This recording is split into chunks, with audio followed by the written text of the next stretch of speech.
everybody, welcome to the game. Okay, fucking Andrew. Happy to have you guys here. Happy Thursday. We're live. We got some D&D. We got a beginner tier mission. We're happy to be here. We've got a few announcements to go through just to keep y'all up to date, in the loop, all that stuff. First and foremost, we've got a brand new player to the Tealeaf Adventuring Company. Everybody give a warm welcome to the lovely Miss Devil's Little Sister, Kelsey. Thanks for joining us.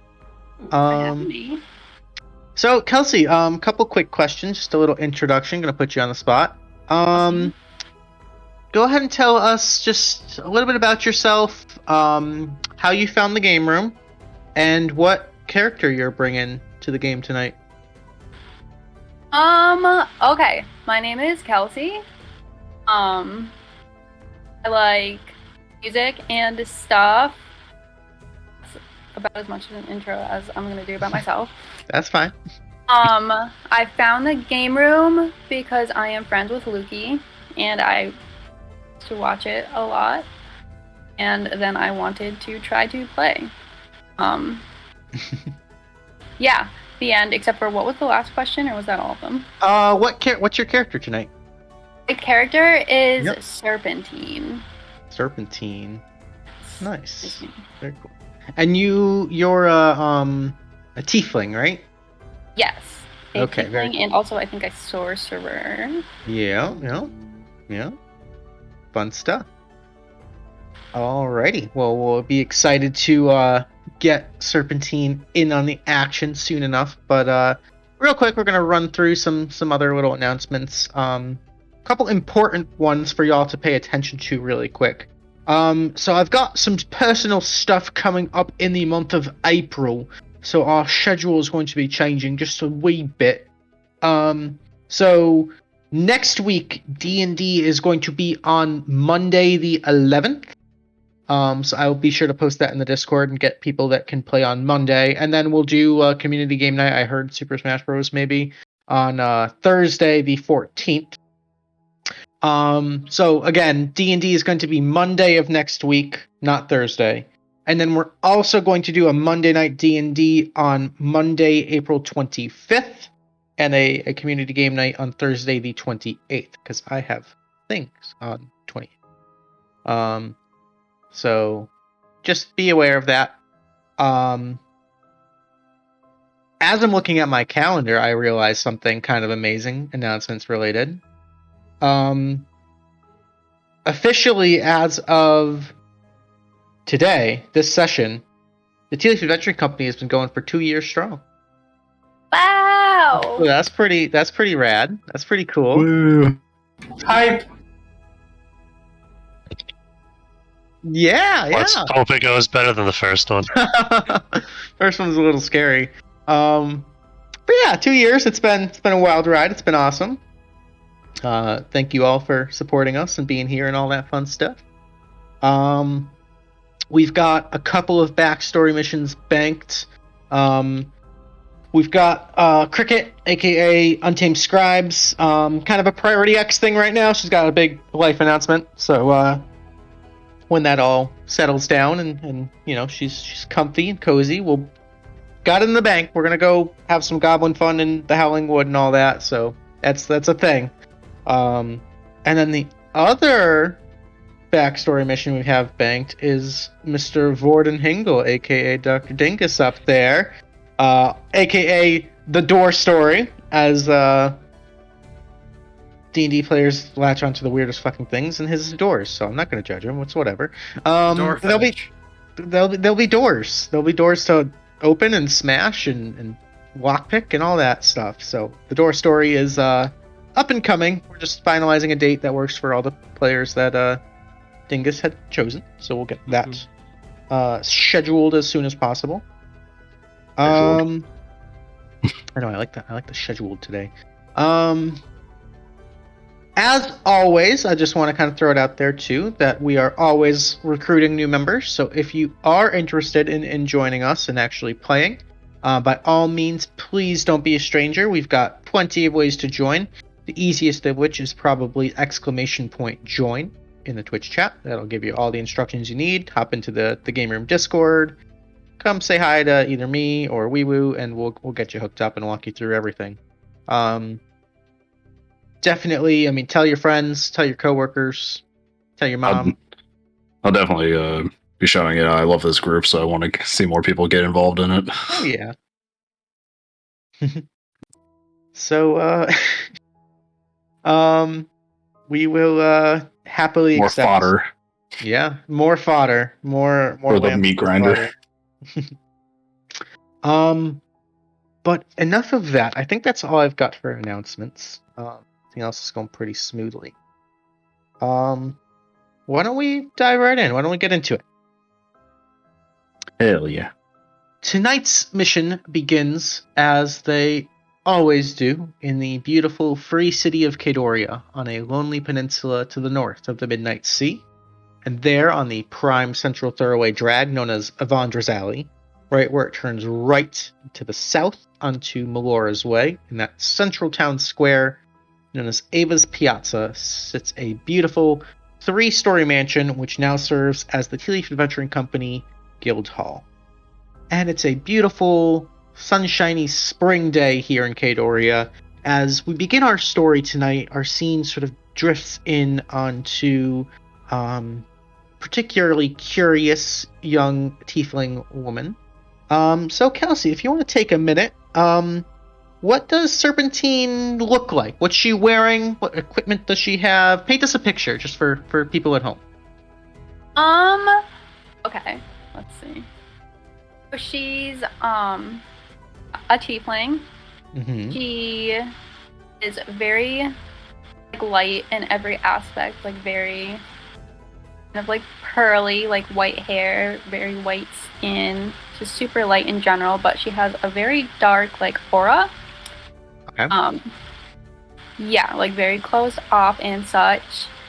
One might say that she's got a shadow following her almost. Yeah, precisely.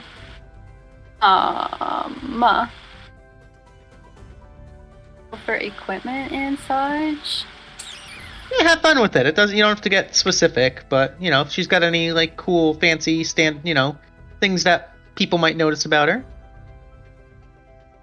She has an old book. I think she has a bow and arrow. And yeah, that's kind of all I got for now. Cool, that's fine. That's perfect. All right.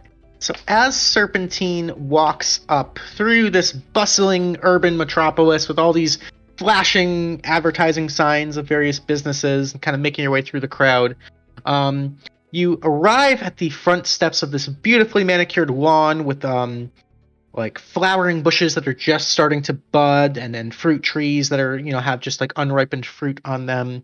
And you see this beautiful dark oaken door in front of you with 2 sets of door knockers, one kind of right about at eye level for you, and then one down maybe at your hip level. That seems very small and low for a minute. And as you approach, you would actually notice another individual kind of walk up the, not driveway, but walkway up towards the door right behind you. And you actually smell him before you see him. There's this horrible, awful stench. Smells like a freaking sewer rat. Kind of just wafts over you. You almost have to instinctually prevent yourself from gagging as you turn around and you see this rather tattered-looking elven individual with this deep, dark, black, almost bluish purple skin. This sort of white hair. These deep, wine red eyes. And he's just got this kind of goofy smile on his face as he's just kind of looking around and walking towards the building, kind of just taking in the scenery here. But he looks and smells like an absolute tramp. Just dude, take a shower. What the hell is going on here?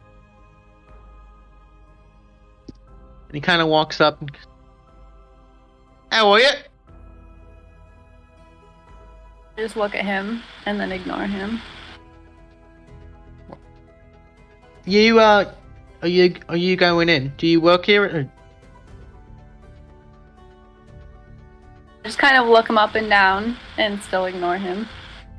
Well, hi, I'm Steve. My friends call me Sewer Steve. I'm gonna go inside now. you have yourself a lovely day. And he kind of just like knocks on the door a couple times and waits. Like a minute goes by, and he kind of just like stands there awkwardly, just like smiling, and he kind of senses the standoffishness a little bit, and he's just politely like avoiding eye contact. So, you from around here, or because I'm from Lexigrad, you know, Magic City.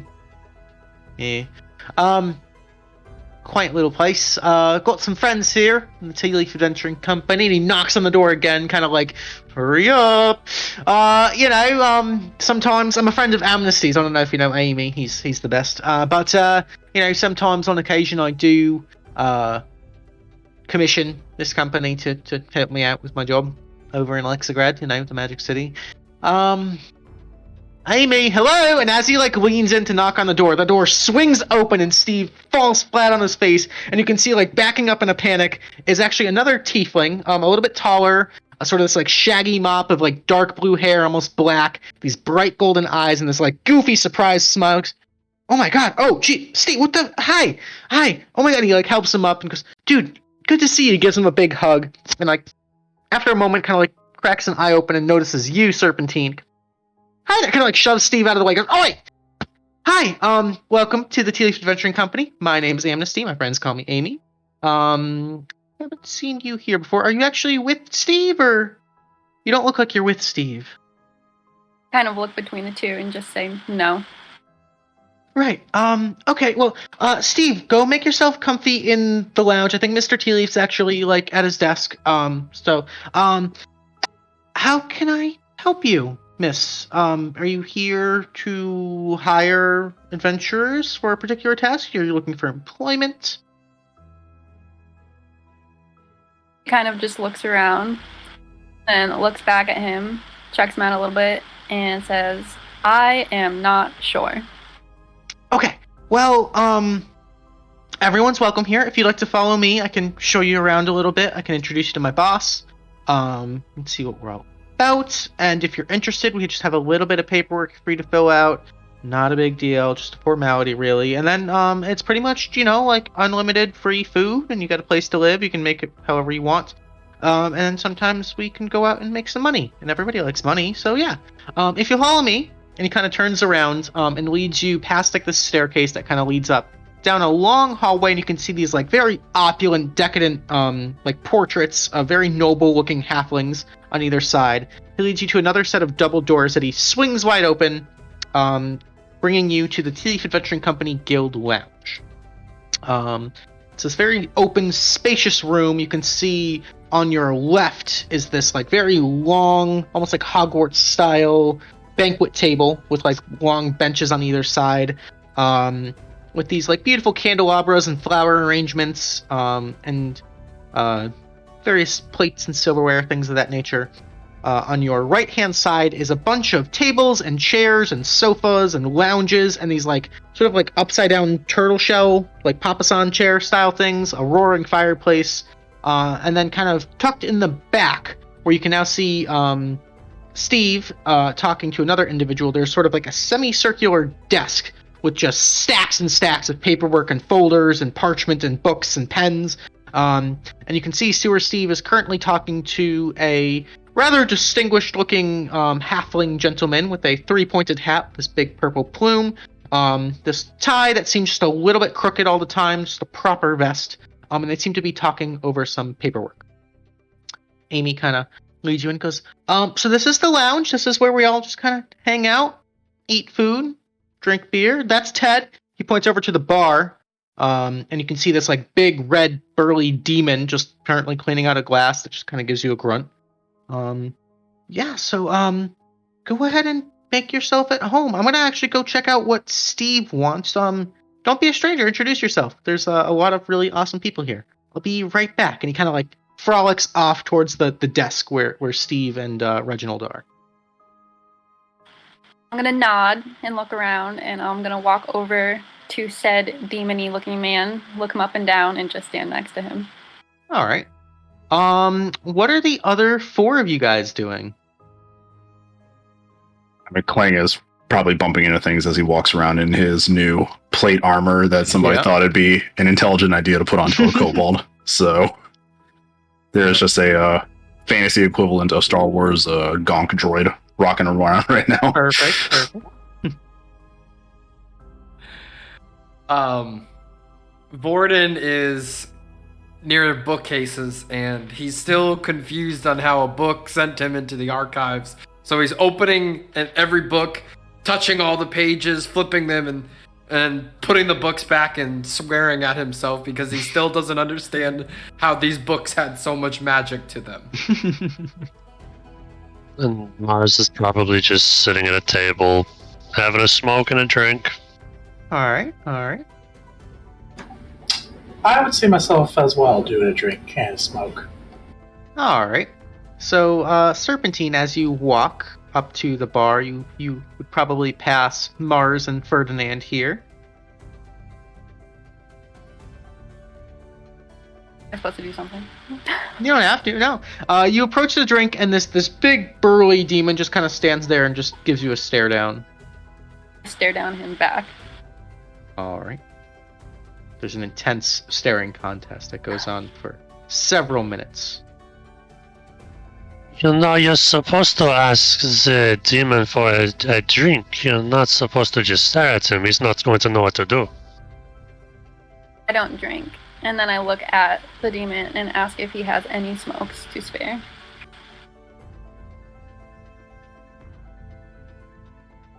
It's an interesting one. No one's ever asked him this. No. I have to think. How do you fuck up a? He just looks at you and just shakes his head. Just nod. And as this is happening, you hear a voice kind of in the back desk, kind of just, "Capital! Right away then. Thank you so much for your patronage, Mr. Steve. We'll be sure to gather our finest adventurers for the task. And I will make sure to brief them. Actually, if you'd like to brief them yourself, you're the one doing this. But I'll handle the last bit of the paperwork, and we'll be right on our way." And seriously, right? Yeah. Thank you so much, Mr. Tealeaf, for your kind recommendation and assistance and whatnot. Do I get to pick them, or do I just kind of? There was a lovely tiefling lass that came in with me. She looked kind of new. This seems like it might be a good one for someone green. And at that point, Reginald kind of scans the room and notices Serpentine just staring down Ted. And kind of runs up and goes, Ted, no, just be friendly, Ted. This is a guest. Turns to you with a hand outstretched for a handshake. Actually reaching up as he's pretty short. Pleasure to meet you, miss. I am Reginald Tealeaf, owner and proprietor of the Team Adventuring Company. And I've been told that you are here to help out Steve. Is that correct? Kind of look around, look at Steve, look back at him, and just nod a little bit suspiciously. Splendid then. Steve, if you'd like to do the honors. The rest of you, is anyone else available to help out Steve? Mission in Lexigrad. A little little draconic hand pops out from the plate mail. Vordon slams one of the books he was reading down. How much is Steve paying? Well, we didn't really talk about that yet, did we, Mr. Tealeaf? And Reginald kind of turns, straightens out his tie a little bit. Appropriately, as always.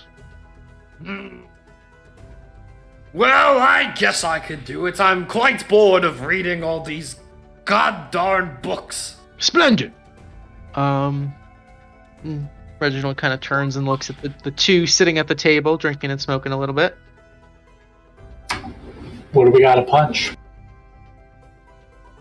Steve, if you'd like to explain. Steve kind of leans in and takes a sip, and all of you at this point in the close proximity just immediately smell this guy. He's called Sewer Steve for a reason, and you immediately understand that. Hi, everybody. I'm Steve. Smells like home. I'm Steve. I come from Lexograd. I'm a good friend of Amy's, and Amy kind of leaves from the staircase. Yeah, I've had a few jobs here, and the Tealeaf Adventuring Company have always done well for me. I've got a bit of a unique problem this time, and I need a little bit of the good old-fashioned finesse of the Tealeaf Adventuring Company, and I trust no one better than to handle this particular problem. So for those of you who don't know me, I don't know any of you, so I'm just going to explain everything, I suppose. I work for the government of Lexograd. The High Arcanists have specifically employed me to manage their sewer system. Very important for a magical urban metropolis. There's a lot of people there. There's a lot of doo-doo. Someone's got to clean it up. So it's my job to keep the sewers running and to keep the monsters and the nasty bits all, tended to and whatnot. And I'd like to think I do a damn fine job of that. However, I've got a unique problem that requires a little bit of help. And it, as you see, the Arcanium of Lexograd, which is sort of like their grade school, I suppose. It's got kids of all ages, from wee little tykes up all the way up to, young adults. Go there to learn the fundamental basics of magic. And they're apparently on spring break. Classes are cancelled for about a couple weeks, which is fine. It happens every year. But some of them don't really have much of a place to go if they're not, attending classes or whatever. And so, as kids do when they get bored, they start to cause mischief. And these young little magical practitioners have made themselves a little bit of a hideout in my sewers and have started tinkering with bits of magic. And it's not good. There's some scary shit going on. I'm not quite sure. I, would rather not die. I'd rather send, professionals to deal with it. But I guess what I'm asking you, the Tealeaf Adventuring Company, to do is to go and make them knock it off. I've got a job to do. I've got oozers that need tending to and sewage to manage, and I can't have kids running around getting hurt and, experimenting on all sorts of random shit they find in the sewers. Question. Mr. Steve, you go first, and then I have a question. Yeah. When you say scary shit, is that literally? Maybe. I'm not quite sure. I didn't really get a good glimpse of exactly what's going on, but it's not good. Mostly I'm concerned for the safety of the kids, Sometimes my oozers, I was tending to oozers in the sewer. They kind of munch up most of the refuse. Sometimes they get a little unpredictable, and I just would hate to have anyone really get seriously hurt in my watch. So, for the mutual safety of my oozers and the kids, I'd like them just kind of, separated, if that could be arranged. And, if any experiments that they might be doing, they're bright kids. They're learning, basics of magic, and some of them try to bite off a little more than they can chew. So you get some sort of magical mishaps, I suppose. If we could just clean those up, make sure there's no lingering threats in my sewers, that would be ideal. Steve, my name is Vordon Hingle. Pleasure to meet you, Vordon Hingle. I have a question. I'll have an answer for you, mate. So technically, you work for the government, right? Correct, yeah.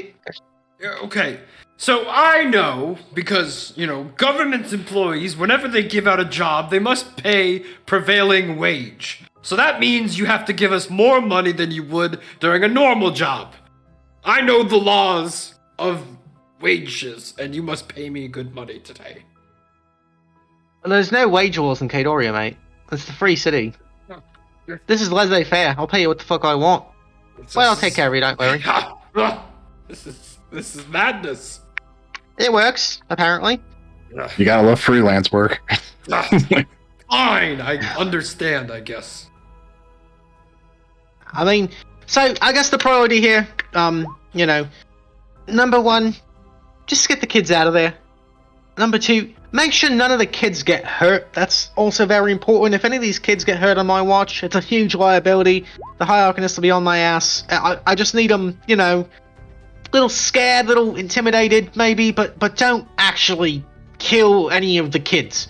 I can't stress that enough. Please do not kill children on a job that I am attaching my legal name to. don't kill the kids. I might not be a good person for this Just job. do not kill children. Don't kill kids. Vordon, don't do it. Mr. Hingle, I'm begging you.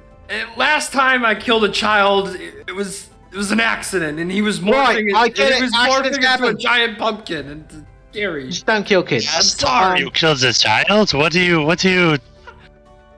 He was about to morph into a giant pumpkin. I had to do it.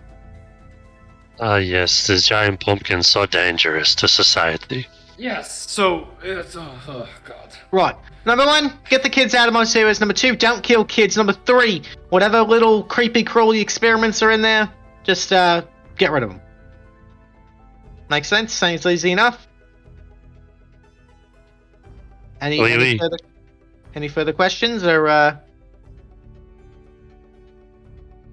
Ready Alright. to go. Beautiful. Now in the series it can get a little bit dank and smelly. I don't really notice it that much anymore, so just make sure you're properly prepared. I don't really know how adventurers prepare for such things, but I'm sure you are experts and know better than I, so yeah. So, as a dungeon master, if you guys would like to do anything to prepare for this mission, now is your time. Speak now or forever hold your peace. This includes things like buying health potions, or any other equipment of that nature. I should probably check on that. Nope, I have my 2, so I'm good. How much are health potions again? I'm sorry. So normal health potions are 50 gold apiece, and they're going to heal you for 2d4 plus 2. You can hold up to 4 of those. And then greater health potions heal 4d4 plus 4. Those cost 250 a pop, and you can have only 1 of those. I'll buy 2 of the 2d4 plus 2 smaller ones. Perfect. Cool. And then I'm gonna buy like a scarf that I can tie around my face/nose. Okay, easy enough. And that's honestly like for flavor, I would just it's copper pieces, so don't even bother on your character sheet. But you managed to acquire, actually you find one that Marigold had actually just finished knitting and kind of left for like a seeking new home. So it's like a hand knitted little scarf that you can kind of like wrap around, and it it kind of gives you a good masking feeling. Perfect.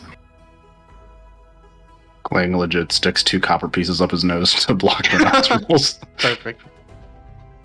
So it's just like slightly flared out because they're stuck in there. Alrighty. Any other preparatory things? Any other questions people would like to ask?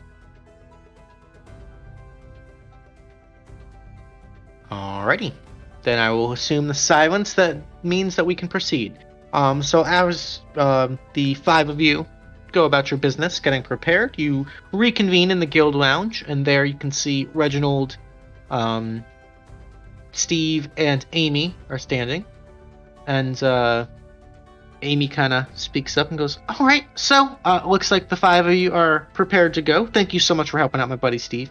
Me and him go way back.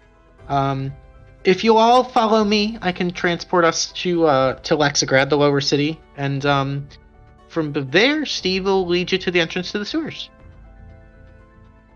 Alrighty. If you'll follow me up these stairs here, and he leads over to sort of like a set of stairs that kind of goes up one wall and then kind of turns about halfway through and up the other wall.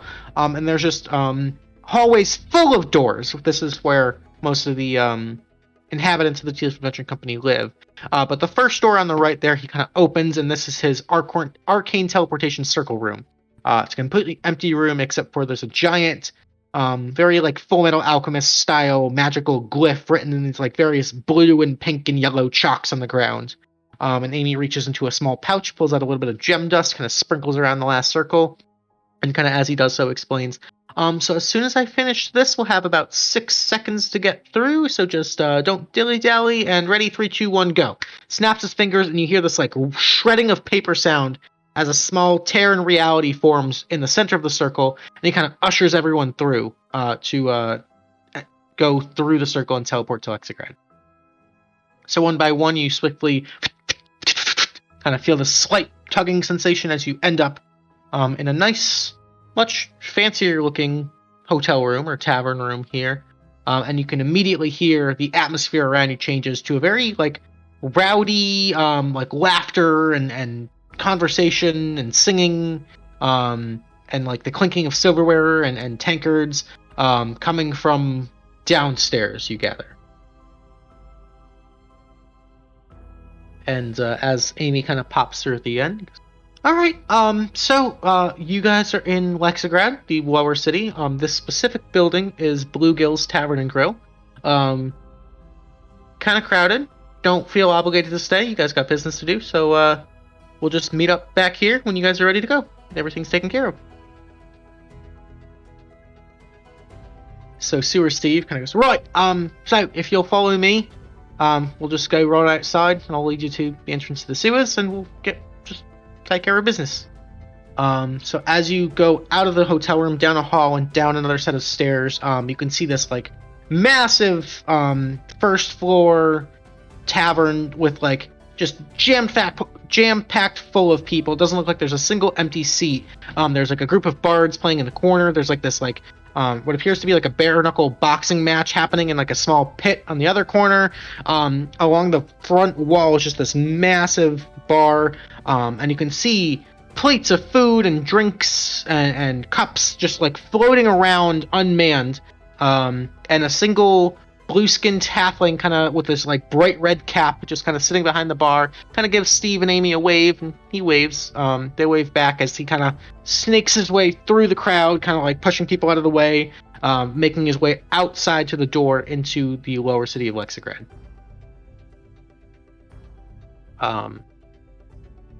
As you guys exit the building finally, you kind of look back up, and Bluegills is this like very what is it called? Where did the Weasleys live in Harry Potter? What is the name of that building? The shoe?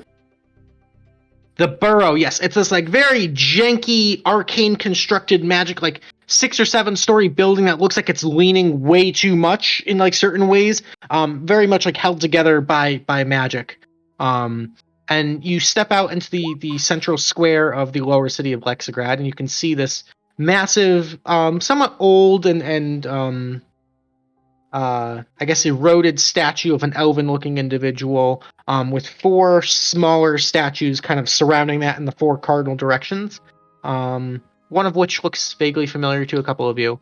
But Steve kind of just like continues on to the right, and he starts walking down a street. You can see the streets of Lexigrad are very drab and very sort of lacking in any particular color. It's a lot of just like deep brick masonry, kind of like stained with smog, almost as like dull black color. Very like Victorian architecture here, cobbled stone roads.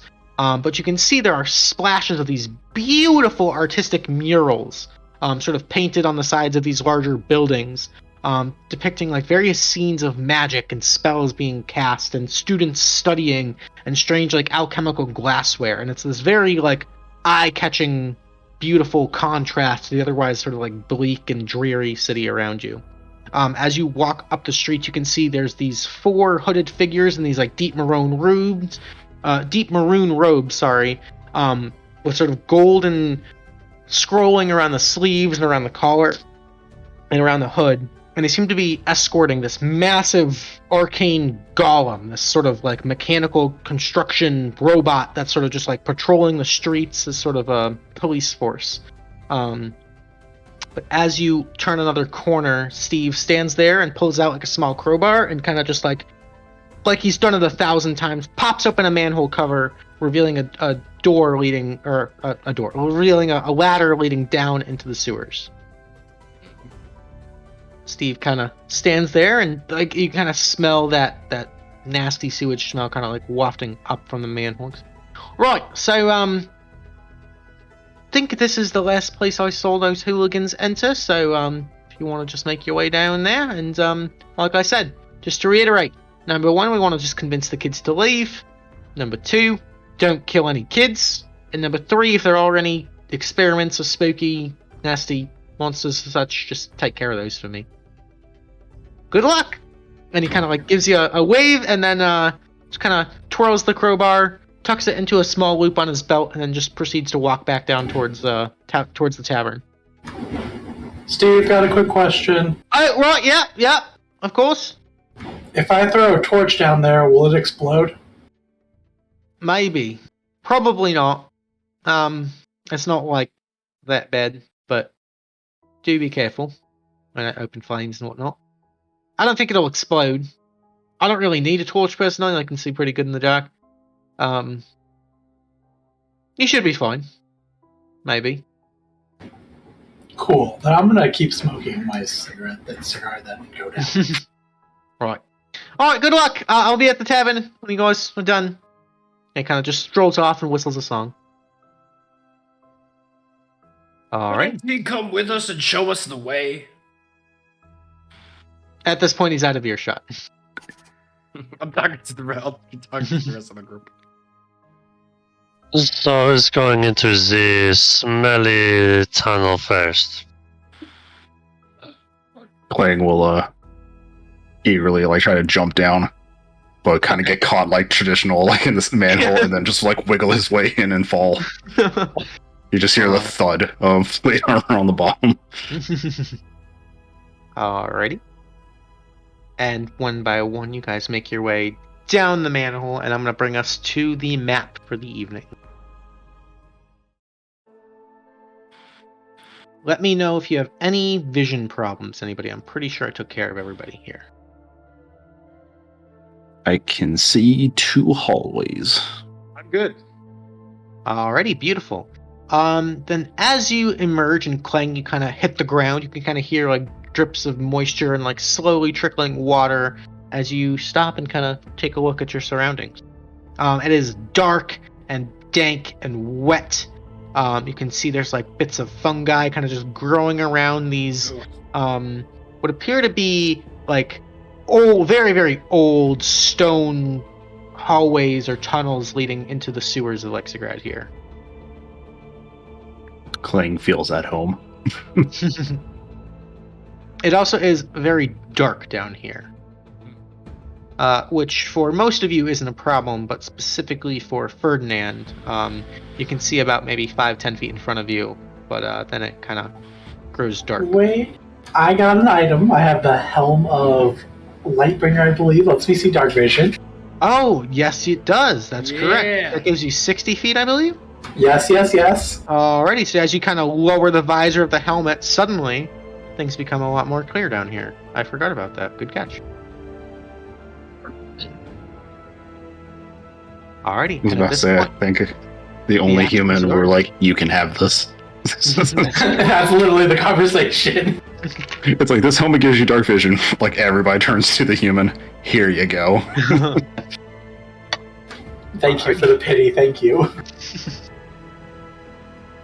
And the action is yours. We're not in initiative yet, so we can just kind of do whatever you'd like. So, do we go down this hallway or the northern hallway? As the self-proclaimed leader of tonight's group, I say we go left. No offense, Mr. Child Killer. I do not feel very comfortable following your lead. And why is that? Because we are not supposed to kill the children. It was an accident. That does make sense. That would give us less money if you do kill children. So I you're not feel leaving. like there may be another accident. They're doing magic to these oozes. Perhaps they turn one of them into a giant pumpkin and you kill the child. For instance, I was not the one that killed the child. I was simply there. You're changing your story. Yeah, the trust is now gone. Yeah, you're not the leader. Fine, you go straight, I'll go left. Alright. I'm gonna move this way. Right there. Alright. So, as both of you move up, both of you actually kind of simultaneously see this tiny little scurrying creature, almost like, it almost kind of looks like a fucked up looking squirrel with wings and these like big, almost like a bush baby eyes, I can highlight the picture here for you. These like big bush baby eyes, these like little kind of folding back ears, this like leathery kind of mottled skin, and it kind of turns and notices you, Vordon, and kind of squeals and then just glides off, like a couple jumps, runs and glides off down the hallway here. Oh god, it's a gremlin. That's what I was gonna say. It was fed after midnight. Oh no. Kind of, yeah. Ferdinand, the one up to the north doesn't seem to have noticed you just yet.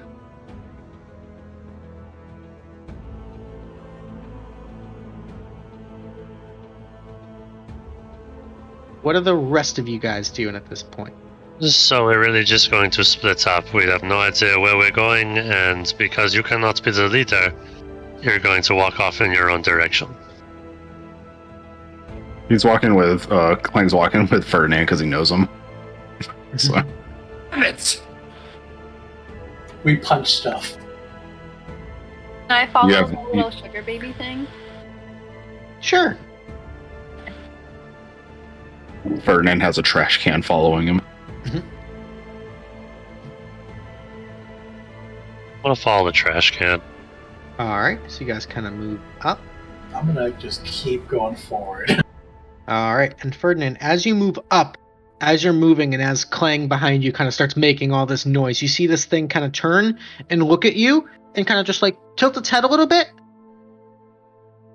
And then it glides over about 40 feet in a direction kind of to the other side of what you can now see is this like just river of raw liquid sewage just like pouring out of a pipe and just like glugging and slurping and just this like little bit too thick kind of just flowing down to the left here. And as that happens, as you move up, you hear this like kind of this bit of movement and this screeing as you see a rat that's way too big to be that naturally big come rounding the corner. I need everybody to go ahead and roll initiative. So what I'd like you to do is to click and highlight your token, and then to click the initiative button on your character sheet. Oh yeah, that was a lightning strike. This is a risky D&D night for me. Oh boy. Oh, those are the best. Luke, help. Alright, so you're going to click and have Serpentine highlighted, and then open up your character sheet. Wrong one.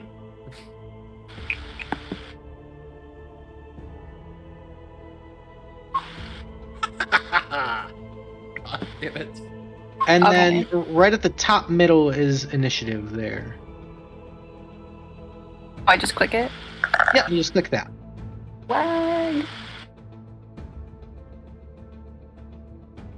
And that should I pop. wish Roll20 had an option when you click your character, there's just like an initiative button on the portrait. Yeah. Alrighty, so initiatives are in. We'll descend those. So Mars, you have the initiative. As you hear this kind of like scurrying, chittering, chirping, some sort of rodent-like creature, you have the first go of it. Serpentine's Yes. on deck. I can't see anything, right? You can't see it, but you can hear it. I'm gonna... Oh, you know... Cleric goes first. That sucks. I'm gonna hold a sacred flame in case it comes around the corner. Alright, so I'll give you a little red dot there to signify your held action. And I guess I'll move up a smidgen Okay. to like here, Perfect. and that's Okay. That'll bring us to Serpentine. Okay.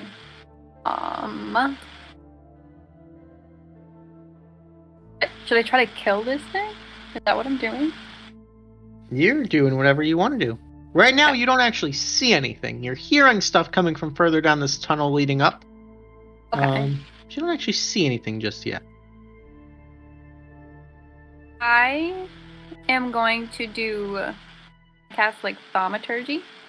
Okay.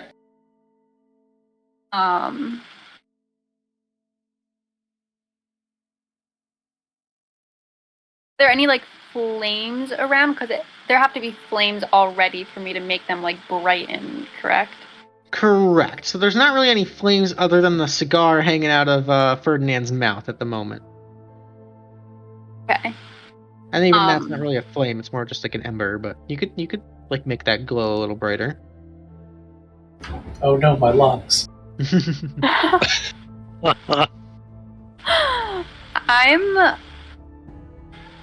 I'll do that, why not?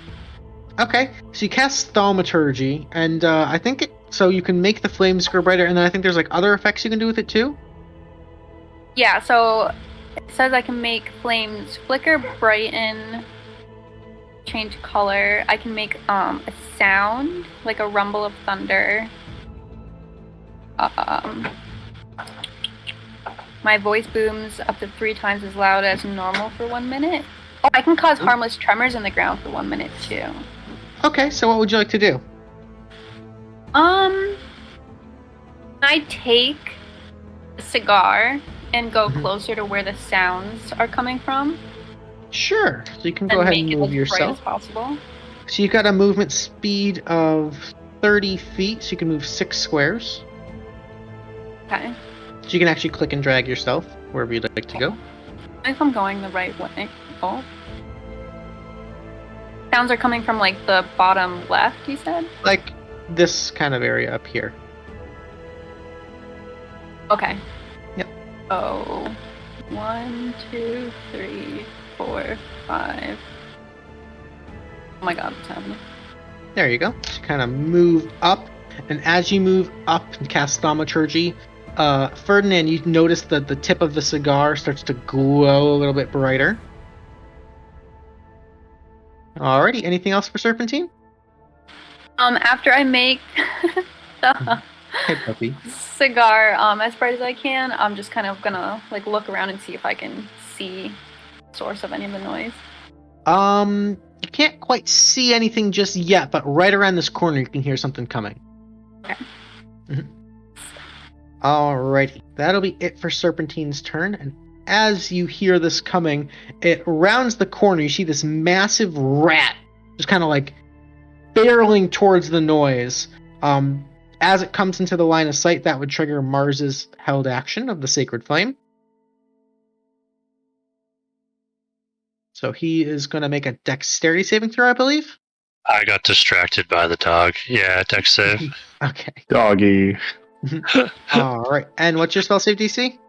Oh, something really, really high, like a 12. Alright, so as you quickly, in a reaction, throw the Sacred Flame, the rat actually leaps over it and it kind of hits the ground ineffective. It's going to round the corner, seeing this bright cigar, is going to target Ferdinand. It's going to go for a bite attack. Ferdinand, that is a 17 to hit. That does hurt. Alright, that's going to be 4 points of piercing damage, and I need you to make me a Constitution saving throw against disease.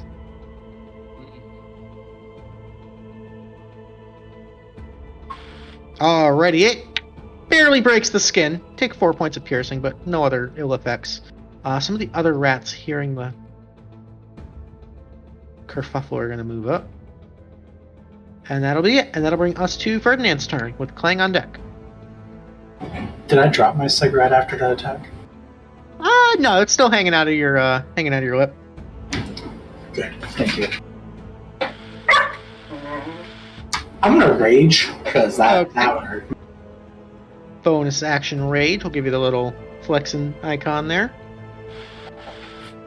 And I'm gonna punch this thing. Actually, I want to headbutt it with this helm, because I think it has like a spear thing on it. Sure. Full on headbutt the rat. Go for it. Alrighty.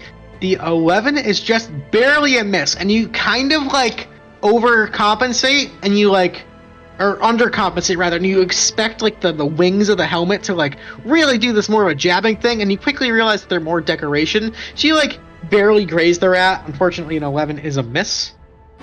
I thought I had advantage with rage, so it'd be the 20, I thought. So you can declare what's called a reckless attack. to give yourself advantage, but that has to be declared before the dice are rolled. So that's actually separate from rage. 2 separate abilities. Oh, gain advantage on strength checks. I apologize. That was my bad. Yep. No worries, no worries. Alright, so the 11 is a miss. Anything else? Nope, that'll do it for me, boss. Alrighty, beautiful. That will bring us to Klang with Vordon on deck. All right, so Klang is going to move up to it, obviously living up to his name, and then he will attack the rat closest to Ferdinand with a simple longsword attack. Okay.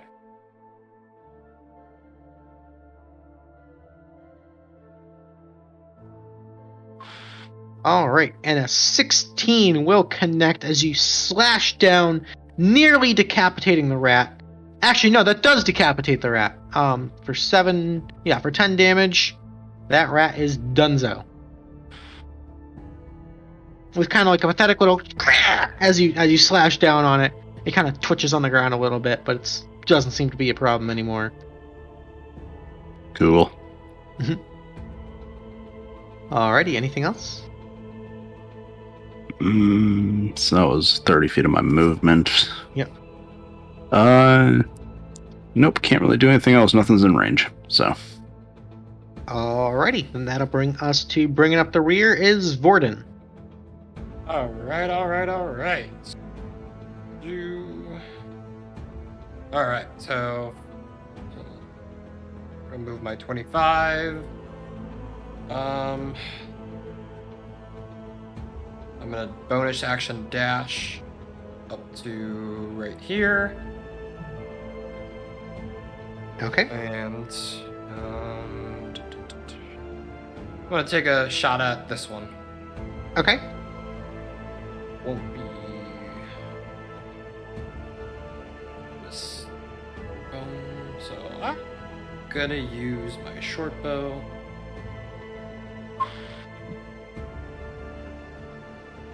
Okie dokie. Does that hit? That is No? a 13 does hit.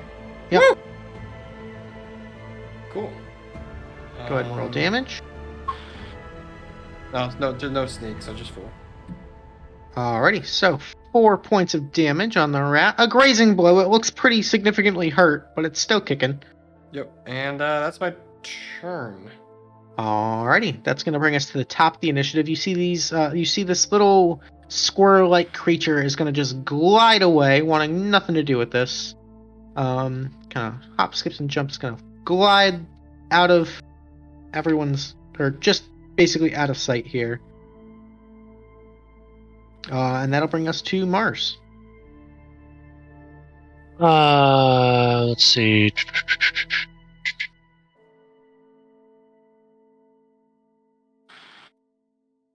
1 second. Reading something. Sure.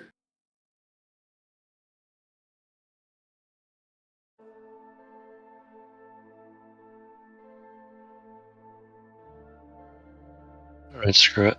I'm gonna move up. Okay.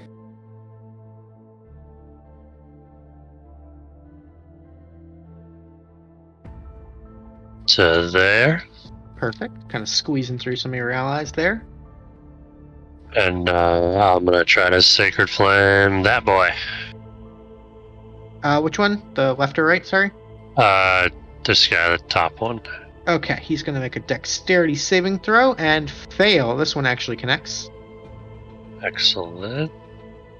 Pew. For 4 points of radiant. So you see it kind of like hobbling a little bit from where Vordon had shot it, and you blast it with this little bit of radiant energy, and it is no more. Kind of falls forward into the river of filth and just kind of starts to slowly float downstream. Very nice. And I'm gonna end my turn. Alrighty, beautiful. That'll bring us to Serpentine. Okay. I cast Chill Touch. So right now I don't think you can actually see anything just yet. You're gonna have to move up a little bit. Okay.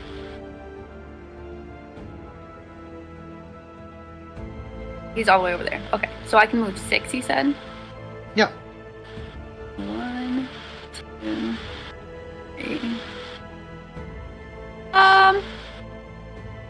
I move like here.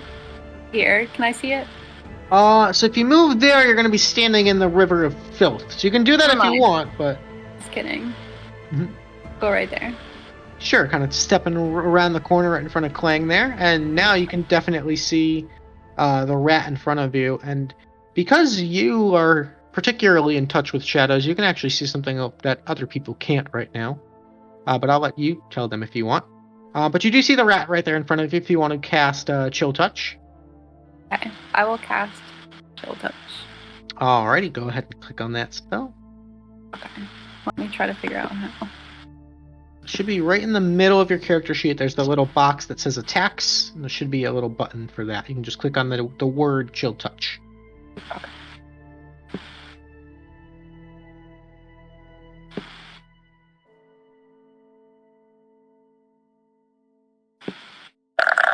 Oh wow. Okay.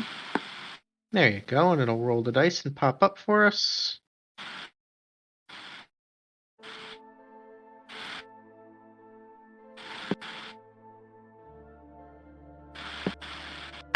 There we go. Okay. So a 19 definitely hits as this like spectral hand kind of glides out of your hand and kind of reaches up and grabs towards the rat and kind of drags it to the ground a little bit. That rat looks severely hurt. It's still kicking, but just barely. Right. Can I like go beat it up a little bit more until it dies? So that was your action, which you only get one of per turn. But I mean, you beat it up pretty good right there. So as for this turn, I think that's pretty much all you've got for right now. Okay. I shall end my turn then. Alrighty, then that's going to bring us to Ferdinand. Even though I don't see the rat, if I saw the attack from Serpentine, I would make the assumption that something's over there. Yeah, that's a safe assumption. So I would go where Klang is, and then see it, and I will... Oh, sorry, Klang. Mm-hmm. Go into attack. I'm going to use Reckless Attack, and I am just going to punch this thing so hard. Alrighty, just deck the rat. Alrighty, good thing you used Reckless Attack, so we'll take the 15 there, which is the higher of the two, at advantage. That will connect for 7 points of bludgeoning. Your fist just comes down with a satisfying splat. And that rat just turns into a bit of pulp there.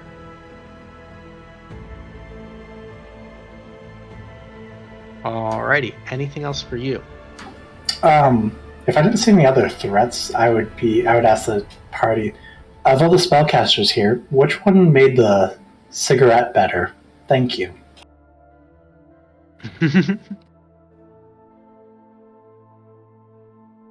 Alrighty, so that'll be it for Ferdinand. There's no rats in the vicinity, so that'll bring us to Klang. You guys are still in initiative. Okay. Klang is going to... I'll just move forward. Okay.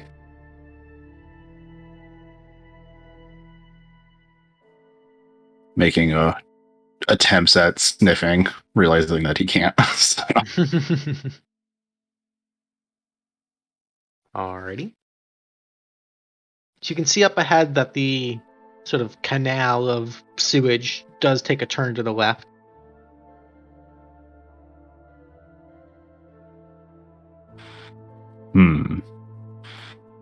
Can he see what's going on the far left of there?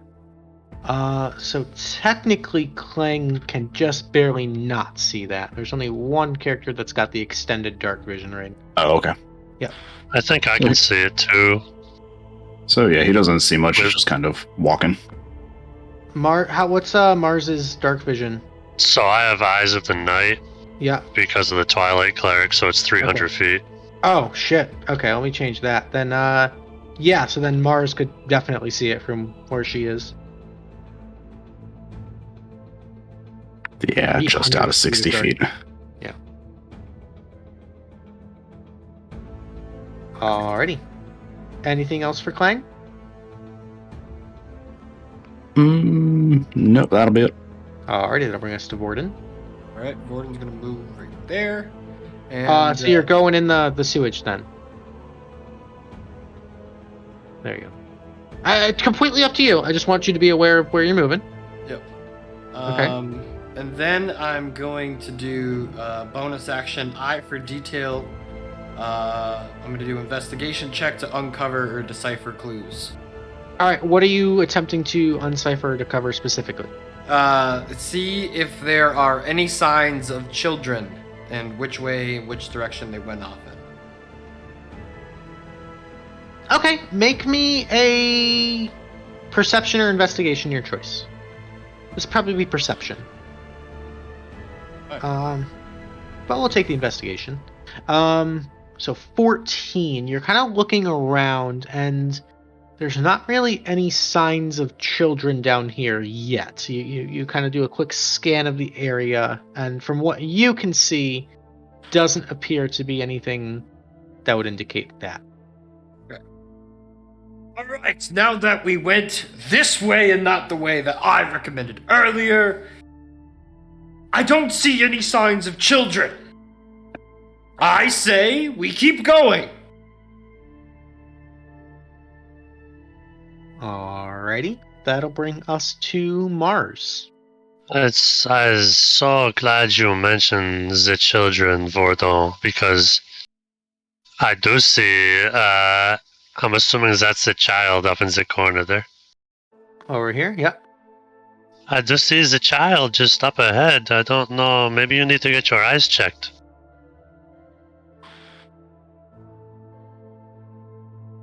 Do they look scared, lost, anything of the sort? So what you see with your eyes of the night is that fuzzy little squirrel-like creature kind of glides over and lands in front of this kid. You'd put the kid maybe like 10 years old at most. Okay. Dressed in what appears to be some sort of like school uniform. He kind of gets down on one knee and is like talking to this little creature. But it's out of earshot for you at this point. Okay. Does it look like the kids noticed us and the commotion? You're not sure. Okay. The kid is this way, and I'm a dwarf, so I have 25 feet. I'm gonna dash to make it 50. Okay. 1, 2, 3, 4, 5, 6, 7, 8, 10. Okay.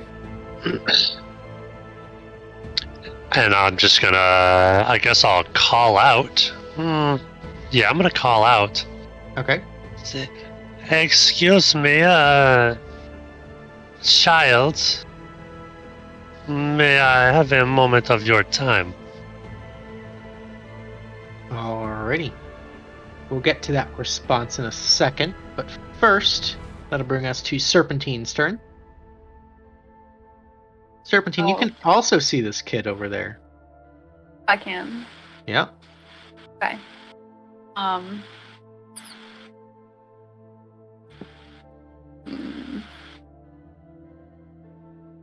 He looks maybe like 9-10 years old. He's got that fuzzy little creature sitting in front of him, and you hear Mars, your companion, shout out to him. Okay. So I can move again. So Yep. I'm gonna move closer to them.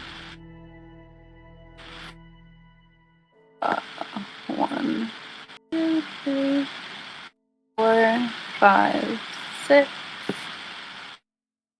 So I'm gonna chill there. Okay. Should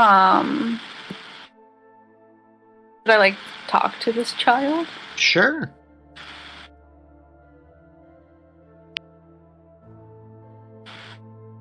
I'm just gonna say, what you doing down here? Mhm.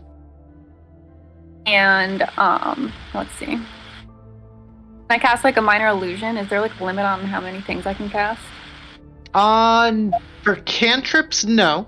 You can cast minor illusion if you'd like, but anything above a cantrip, there are limits. Yes. Okay. Yeah. I'm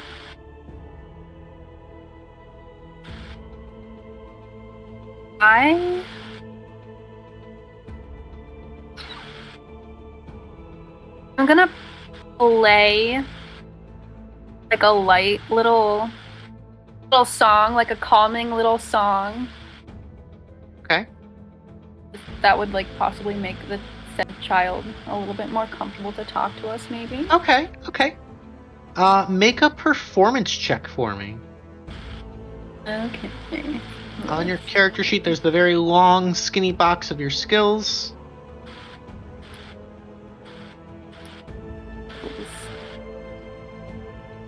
What was it again that I'm doing?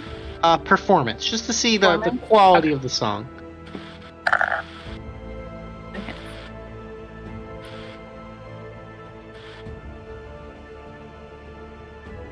Work. Alrighty, we'll take a 12. Good to know. So the kid, kind of hearing the two of you call out and hearing the music, kind of looks up curiously, kind of scritches the little critter's head, and kind of steps forward and goes, I don't know who's out there, but you're not supposed to be down here. This is a private meeting.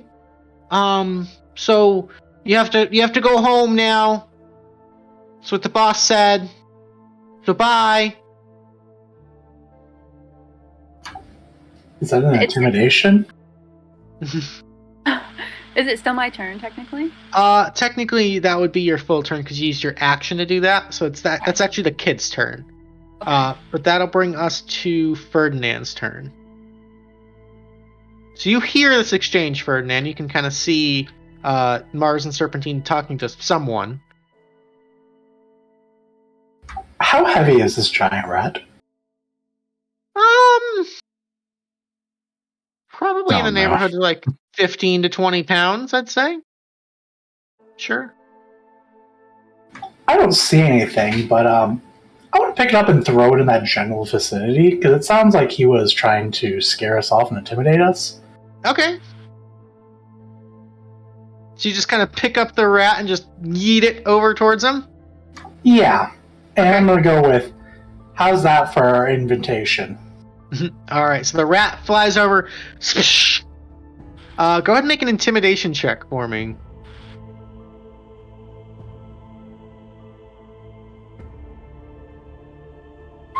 Already here. Oh, jeez! Oh, what the heck! Oh, God, it's everywhere! Oh, no!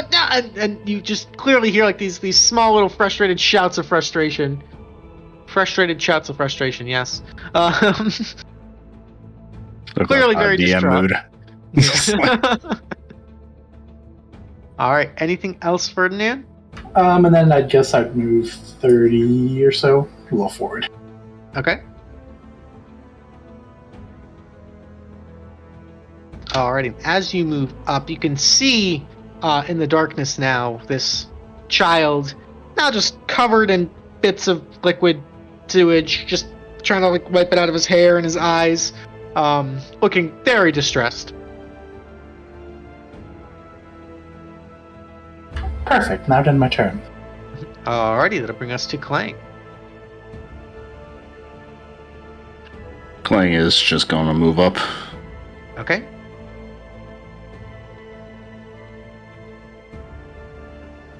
Alright, Klang, as you move up, you can actually see there's a second kid, a little bit older, say maybe 13, 14, that's kind of just rounding the corner to investigate the yelling.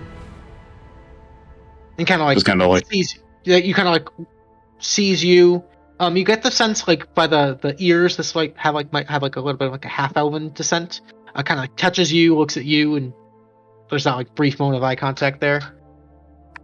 it's just the like eye contact. And if you've ever seen Smiling Friends, he like holds his sword up and does the oh, like the Bibli sound. Yes. Or the end of Body Snatchers. Everybody's probably seen that one too. Just Alrighty. Anything else for Klang?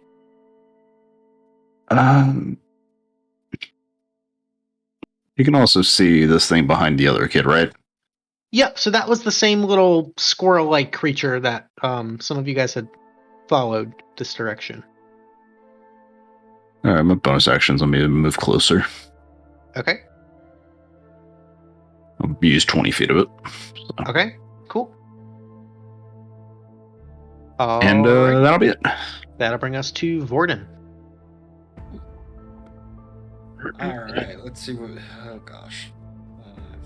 15, 20, 25. All right, I'm just gonna move to there. Okay.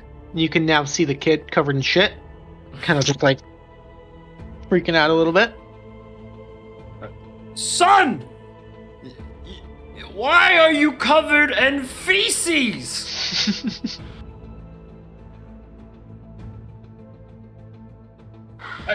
My boy, I think you need to get out of here before you get hurt.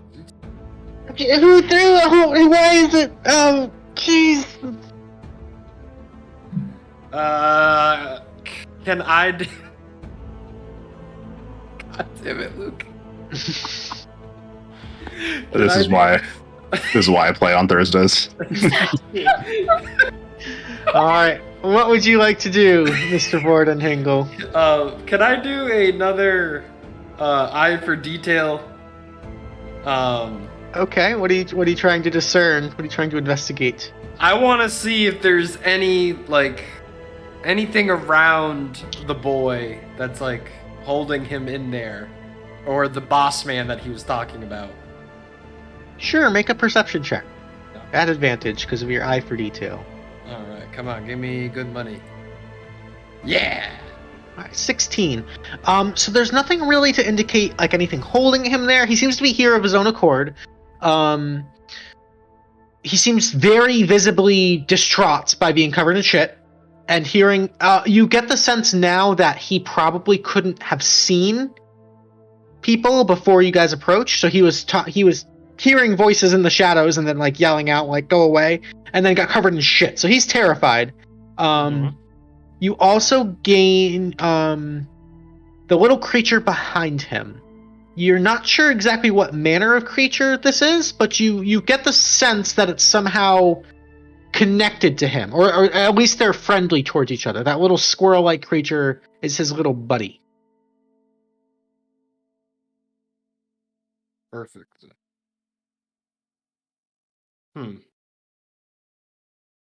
Actually, Vordon, if you want, make me an Arcana check. Ooh, okay, I can. We'll see how well educated Vordon is. He's very smart. He'll tell you Wicked all about smart.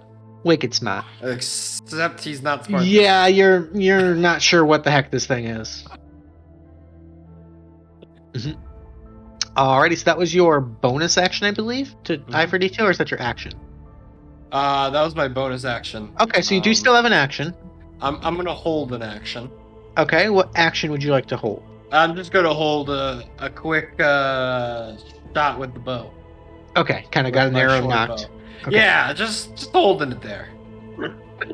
Alrighty, so that'll be it for you. The homunculus is going to just zip around the corner here. That'll bring us to Mars. I'm gonna walk up the old 5, 10, 15, 20, 25. Okay. If my computer ever decides it wants to load it.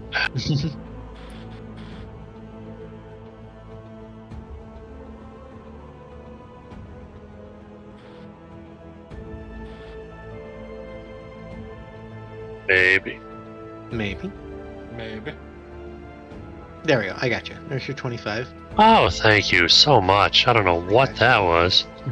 So as you move up, you see this kid covered in shit, and you see another one down the path to the south here, also with a little furry creature next to him. What?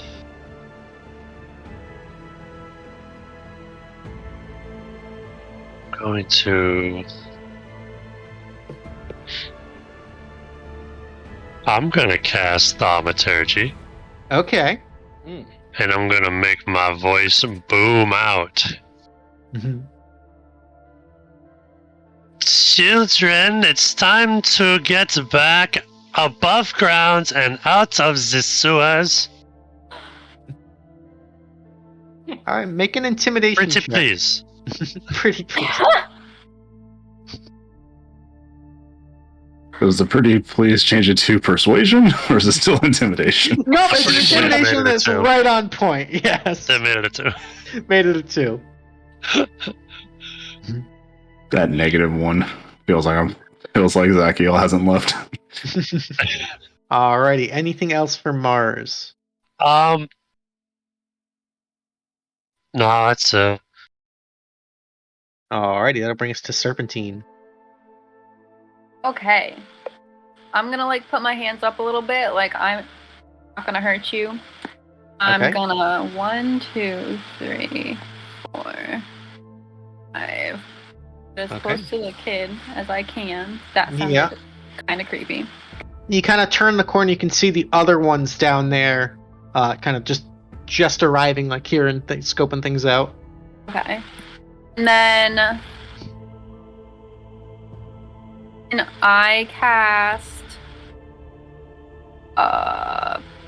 prestidigitation? Okay. And it says I can instantaneously clean or soil an object no larger than 1 cubic foot. So can I try to like clean off this kid's like at least like face? area? Absolutely, yeah. I'll do So you that. quickly, with a little swish and flick, clean off some of the smear and the grime off of this kid, who just kind of like looks around and now kind of sees this kobold kind of charging at him in full plate armor, and just has this look of horror on his face. I scared him. Well, it's just a combination of events. He heard voices, he got covered in shit, he now can see, and now he's got Klang running straight towards him. He's just a little 9-year-old kid, he doesn't know what's going on. The most aggressive trash can he's ever seen in his life. Exactly.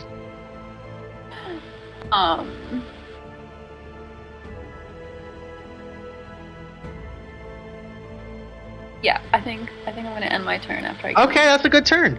Okay. The kids are gonna go. This kid, terrified, is gonna just peace out. 5, 10, 15, 20, 20. Just running around the corner. He's gonna dash. This kid actually is gonna step up a little bit and just, hey, you guys, frick off! And he's gonna cast a firebolt at Klang. Klang, that's a natural 20. Ah, God damn it! I had this 20 AC and he still rolls that. So, That's gonna be 15 points of fire damage as this streak of That fire might comes be. out of his fingertip, just spiraling through and just connects with Klang right in the chest, and he kind of like takes a step back. Shit, I didn't know that would happen. Kind of turns and is gonna backpedal and start to round the corner. That'll bring us to Ferdinand. Seeing a fireball, I'd get a little giddy and do a sprint. Okay. So I think that's 60. Yeah, it would be double your movement. man, they were worried about Vordon. He's gonna have a body count by the end of this. So I think that's 60. Let's see. So you were here 5, 10, 15, 20, 25, 30, 35, 40, 45, 50. Perfect. Yep. You kind of just sprint through, kind of like seeing where the direction where the firebolt came from, running across the bridge.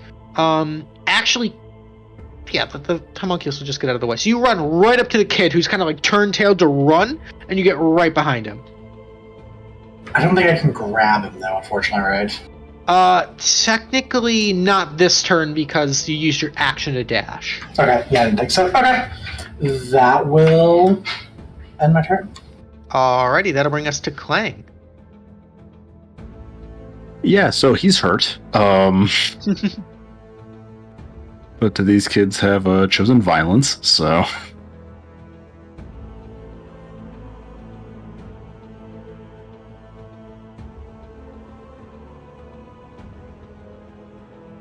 that's so weird. The ruler part on my little tool thing minimized. Oh, weird.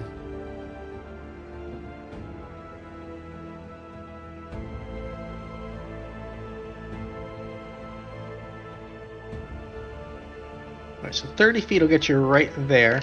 And as you round the corner, you can see a group of these kids. Apparently, you see the one running up, like now kind of crying and freaking out. But there are two others there. Actually, three others. One of them is an older girl. You guys gather maybe closer to like 17, 18. She's currently channeling a spell. And you can see the other two kids have like small little sticks, and they're currently poking at what appears to be this giant oozy creature, and kind of just like laughing and poking at it. And as they turn, they stop and kind of drop the sticks and look at you. They're pondering the cube. They're pondering the cube. I'm gonna draw. Stop. I'm gonna draw out the meteorite sword. Okay. And save. I'm gonna do the Melf's minute meteors. Okay.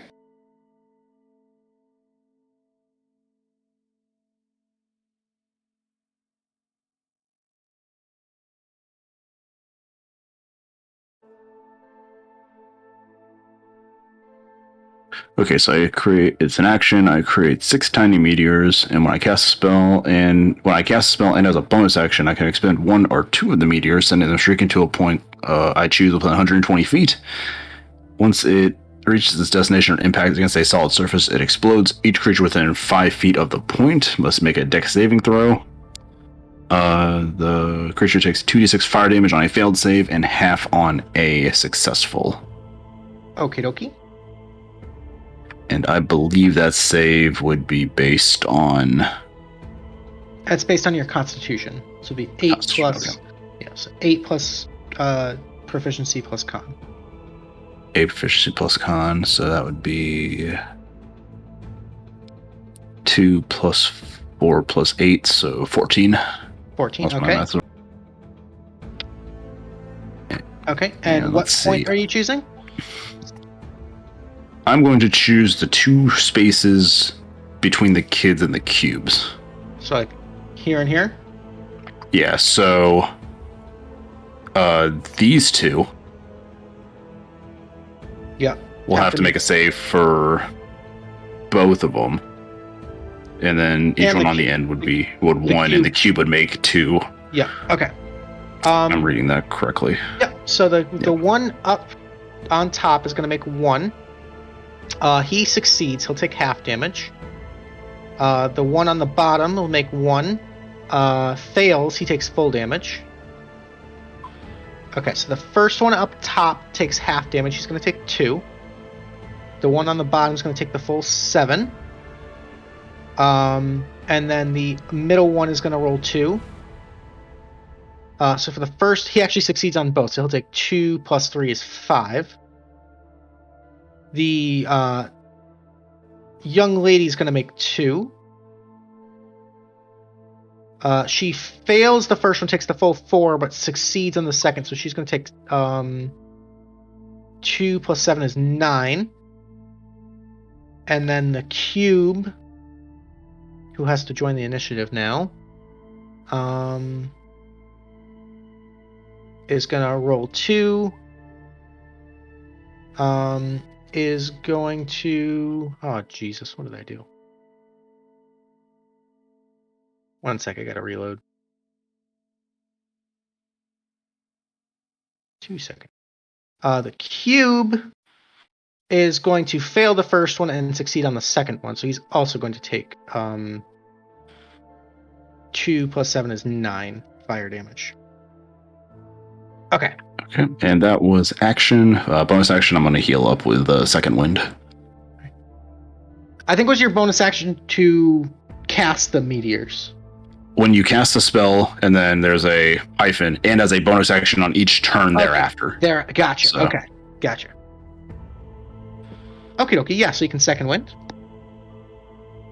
7 health back. I get 7 HP back, and that will be my turn. So yeah, you see Klang like turn the corner, and then like hear the sound of meteorites impacting something.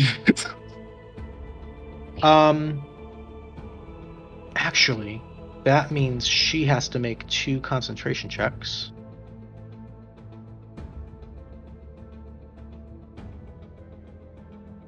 and her concentration. Oh. We'll just keep going. We lost her.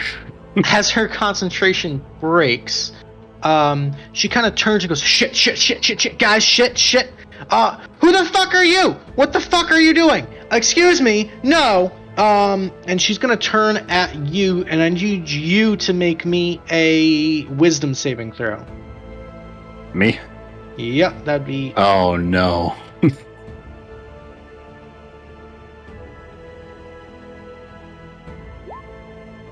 All right, you feel your muscles start to tense up a bit, but you manage to resist the effects of the spell.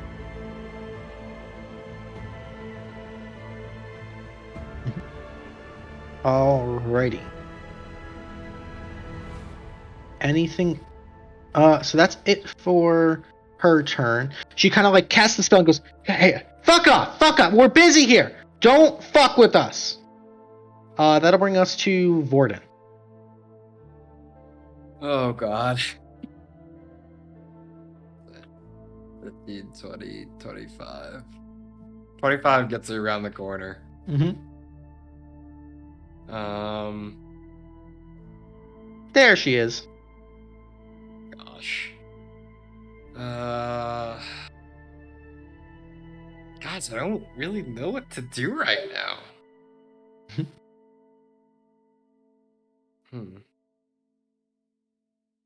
Klang has chosen violence. I'm not attacking a child. I refuse to let that be my reputation. I will bonus action 5, 10, 15, 20, 25 to get closer. Okay. Here.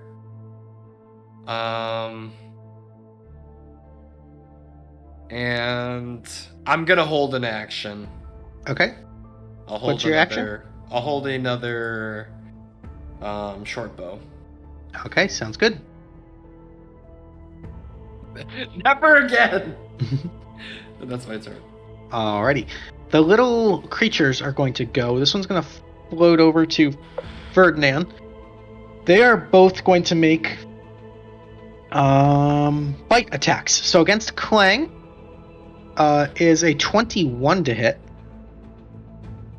Just over my new 20 HP. It's going to be 1 point of piercing damage, and I need you to make me a Constitution saving throw.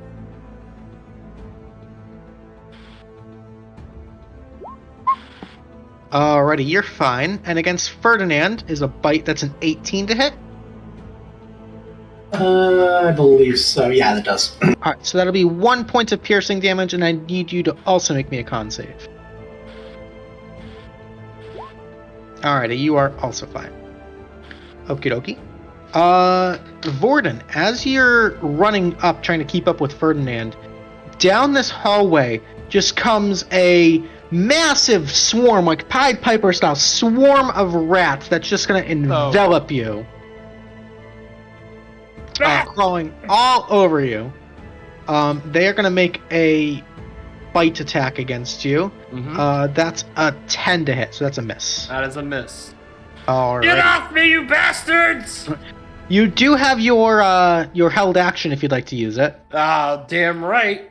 Alrighty, so that's going to be a disadvantage because they're all over you. You just kind of like instinctually let the arrow fly. A 9 is going to be a miss, unfortunately. It just kind of flies off and strikes the wall. I just shoot the arrow straight in the air and... Yeah.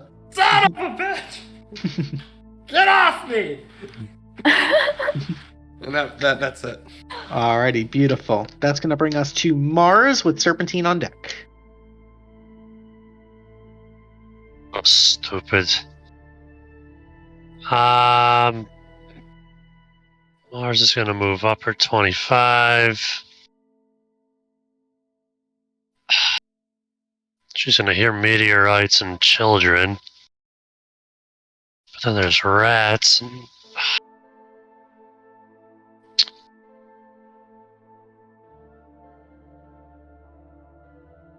I feel like Vordon's capable. So I'm going to action dash.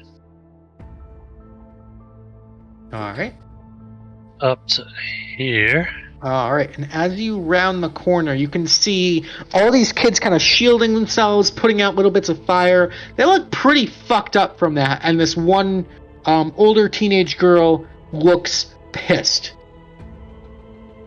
And there's also a gelatinous cube that's now hungry.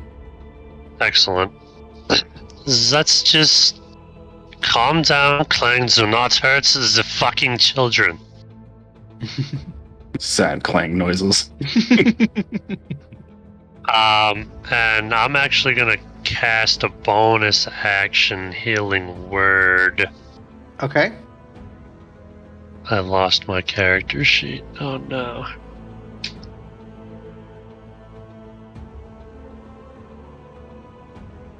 And I'm gonna cast it on the pissed girl there. Okay. Kling's gonna do like the arm motions of like the what? Like why? All right. So A one point of point of healing. healing. Okay. All right. Let's just calm the fuck down. And that's it. Alright. Good turn. That'll bring us to Serpentine. Okay. How close can I get to these rats? I cannot. So you could actually get right up on them if you'd like. Okay. Yep. Okay. Within like 5 feet of them? Yep. Okay. I'm gonna do that. Okay, so you can move yourself right on up.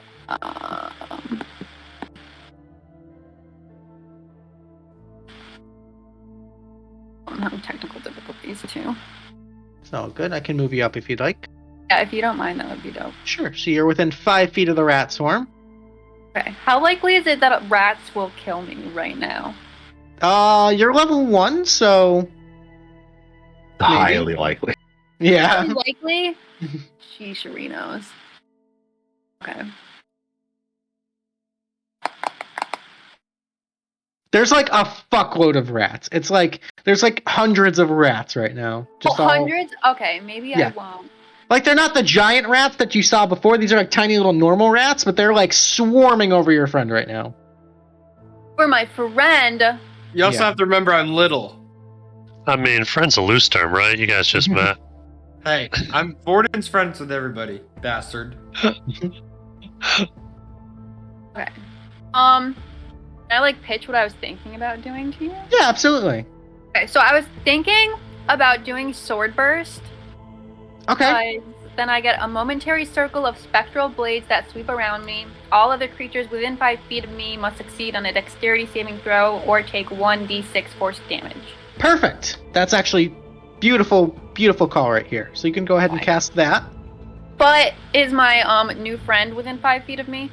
Technically, with the positioning right now, he's just out of range. So you're not going to hurt Vordon, but you will hurt the rats. Wag. Alright, that's Okay. what I'm gonna do. Okay, so go ahead and give me that cast. I'm going to make a dexterity saving throw.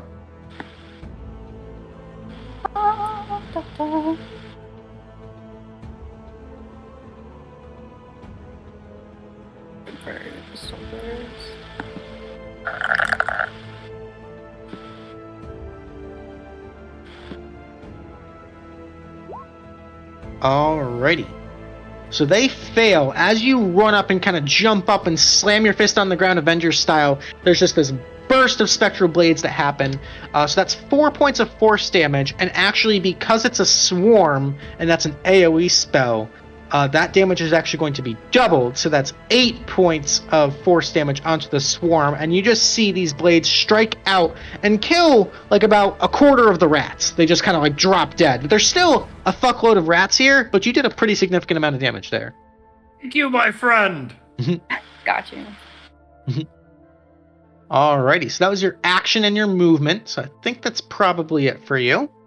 Good turn right there. That'll bring us to Ferdinand, who has sprinted up and is right behind this other kid. As much as I wanted to grab the kid, if this thing bit me, I'm going to definitely recklessly attack it. Okay. All right. Yeah, 24 to hit. You just turn and just bop this thing, and as you do, it just like bounces off your fist, splats against the wall, and just poof into a puff of smoke, and is gone. As an action, can I still grab him? Because of your Tavern Brawler, I think it has to be against the target you hit. Probably. Let me look that up real quick. When you hit a creature with an unarmed strike, you can use a bonus action to attempt to grapple the target. Yeah, so it has to be the same target you punched. Okay, nope, that makes sense. Yeah. Alright, so you just kind of like bop this thing out of existence, and he's just looking at you. He actually isn't even turning around to look at you. He's just full on trying to run at this point. Yeah, I don't think I can do anything else. Okay, that will end my turn. Okay. Alright, it's now the apprentice's turn. So this one's going to disengage and just run. These ones are all really hurt. And they're terrified of this ooze. So they're going to probably...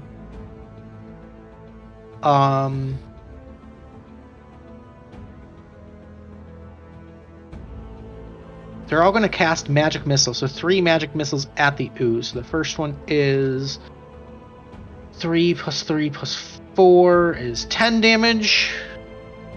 This one is 3 plus 2 plus 3 is 8 damage. And this one is 4 plus 4 plus... Oh, this one's a fucking prodigy. Okay, it's 12 damage on the ooze. So they all just kind of like turn and just like instinctually cast magic missile at the ooze to try to do some damage to it. And you hear this one right here kind of goes, "Just kill that thing! I just want to go home!" That'll bring us to the cube, who's going to move up and is going to attempt to attack the Enchantress with the pseudopod. That hits, and she takes 8 points of acid damage. Alrighty. Why is this all fucked up? I'm sorry.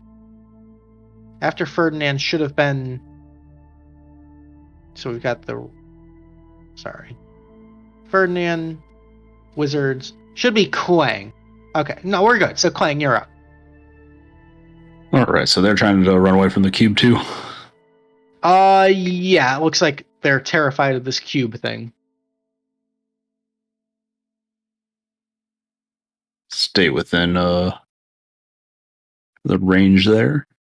Okay. The bonus action for 2 meteorites behind the cube, so only it gets hit.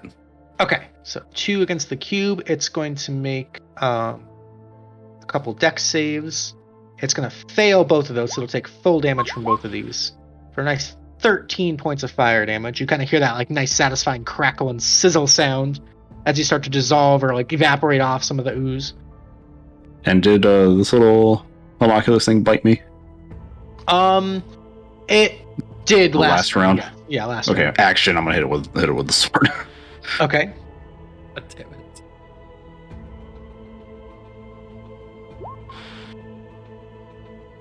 it. Yeah, boy. Crit.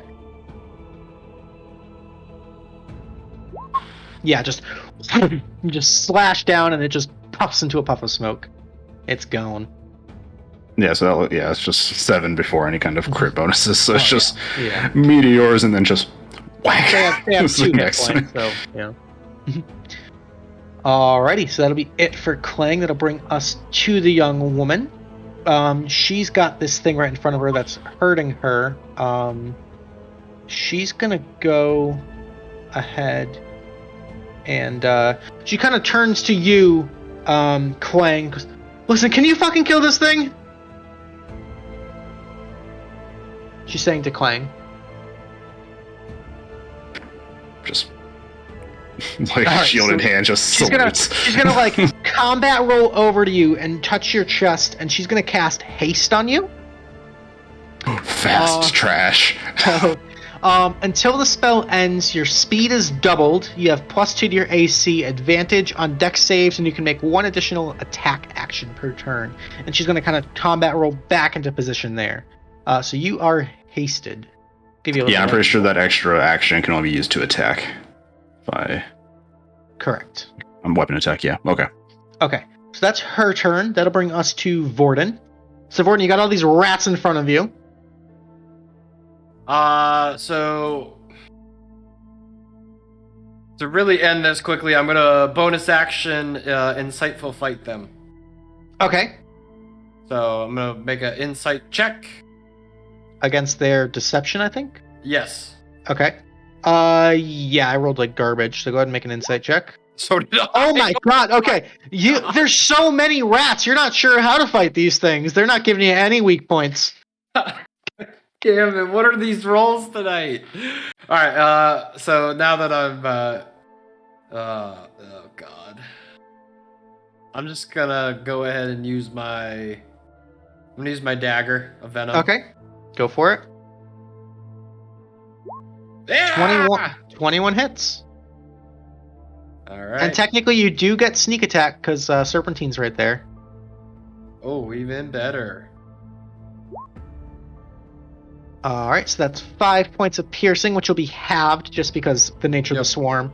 So it'll be 3 points of piercing. And then the sneak attack is an extra, I believe it's 2d6. Yep. Yeah, so that's in there. So that's 4. Okay. Yeah, sorry. Yeah, so we'll take the 4 points of sneak attack. So you've managed to now kill about half the rats. Yeah. Okay. Nice. I'm gonna stay here till they're dead, so. Okay, cool.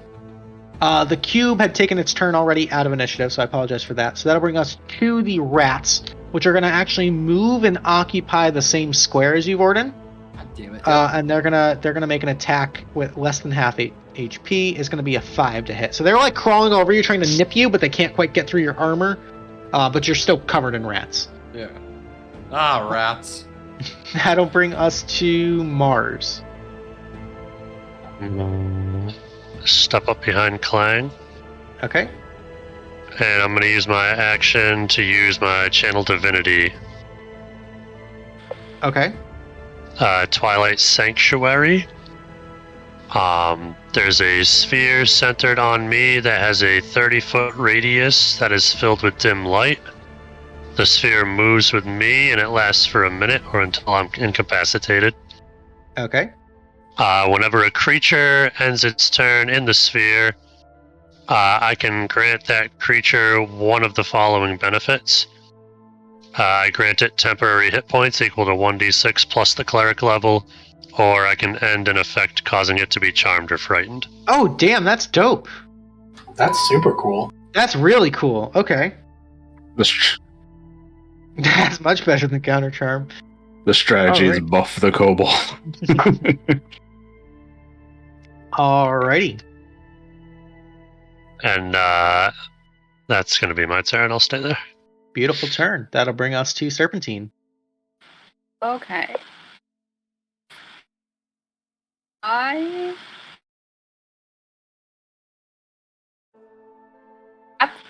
These rats are pretty dumb, and then they're also like intimidated right now, right? So the rats just seem to be, they're crawling all over Vordon. They're definitely hurt. There's about like half of them remaining. But yeah, they're like normal rats. They're like animals. Okay. I'm going to do a minor illusion. Okay.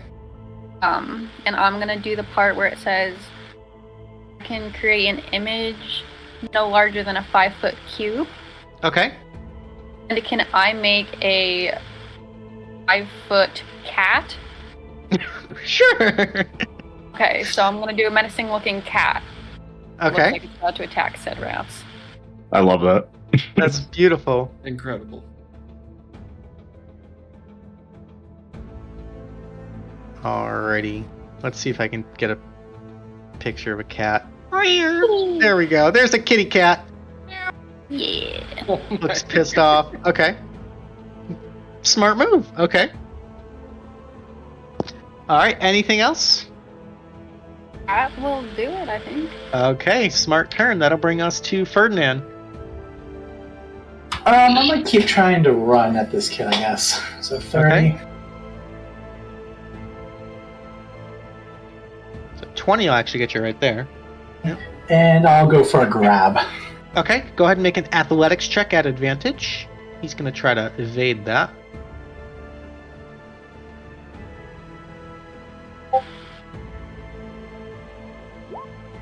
All right. Yeah. So he tries to like juke you a little bit like a football move, and you just grab him by the collar, kind of lift him up off the ground. You got him grappled. Perfect. Alrighty, anything else? Who's the captain? Let me down, man! Let me down! I didn't do nothing wrong, man! Just let me down. I didn't mean to hurt your friend. I didn't mean it was... I'm just... Let me down, man! I don't know. He starts crying. And you hear a voice from behind you, the feminine voice kind of say, "That would be me! Help me take care of this thing, please!" Now, can I see the cube in there with the concept or no? Yeah, it'd be dim light with that sphere, but you could definitely see the cube still.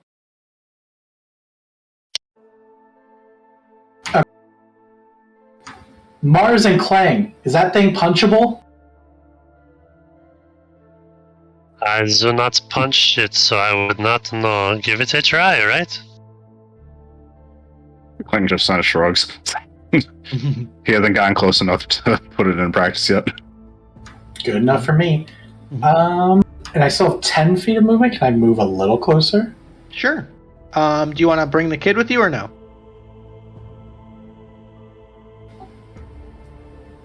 Kinda. Okay, yeah, so you can move 10 feet closer and drag the kid with you. Use the child as a weapon. Is that technically improvised? I think that will end my turn. Beautiful. I got yelled at. At the end of your turn, you can get 8 temporary hit points. Wow. Oh, let's go. We're punching that thing. Okay. The apprentice wizards are gonna go. They have one. Okay, this is gonna be dope. So the young woman kind of yells out, "Yeah, fire seems to work. Fuck it up with fire, just like in class. Ready? On 3. 1, 2, and all 3 of them at the same time are gonna just channel a burning hands spell. So that'll be 3 burning hands. It's got to make 3 dex saves. 1, 2, 3. Fails all 3. So that'll be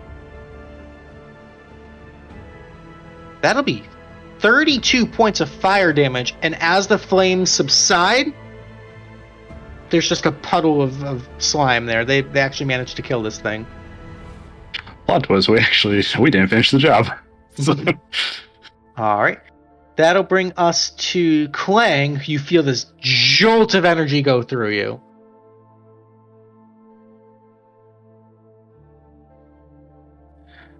Hasted. Yep. So you got double movement speed.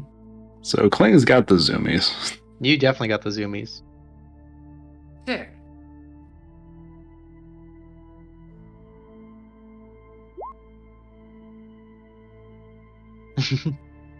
Yeah, he'll just start breaking into a sprint and running around.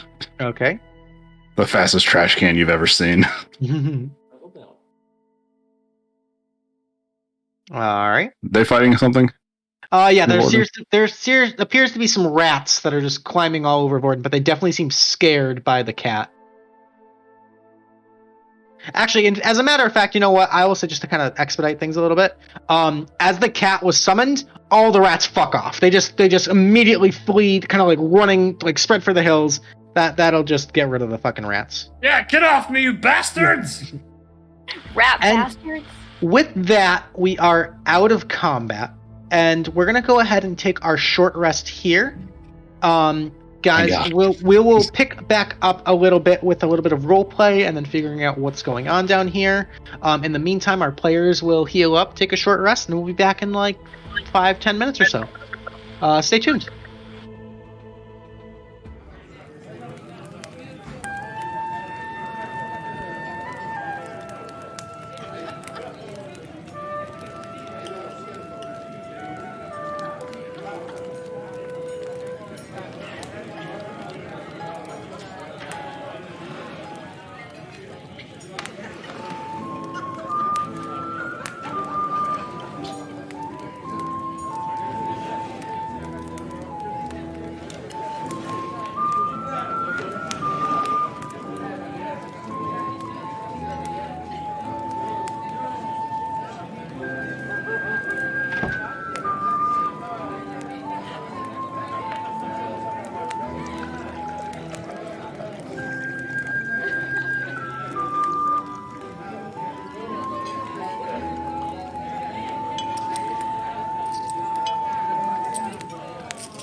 You didn't say one.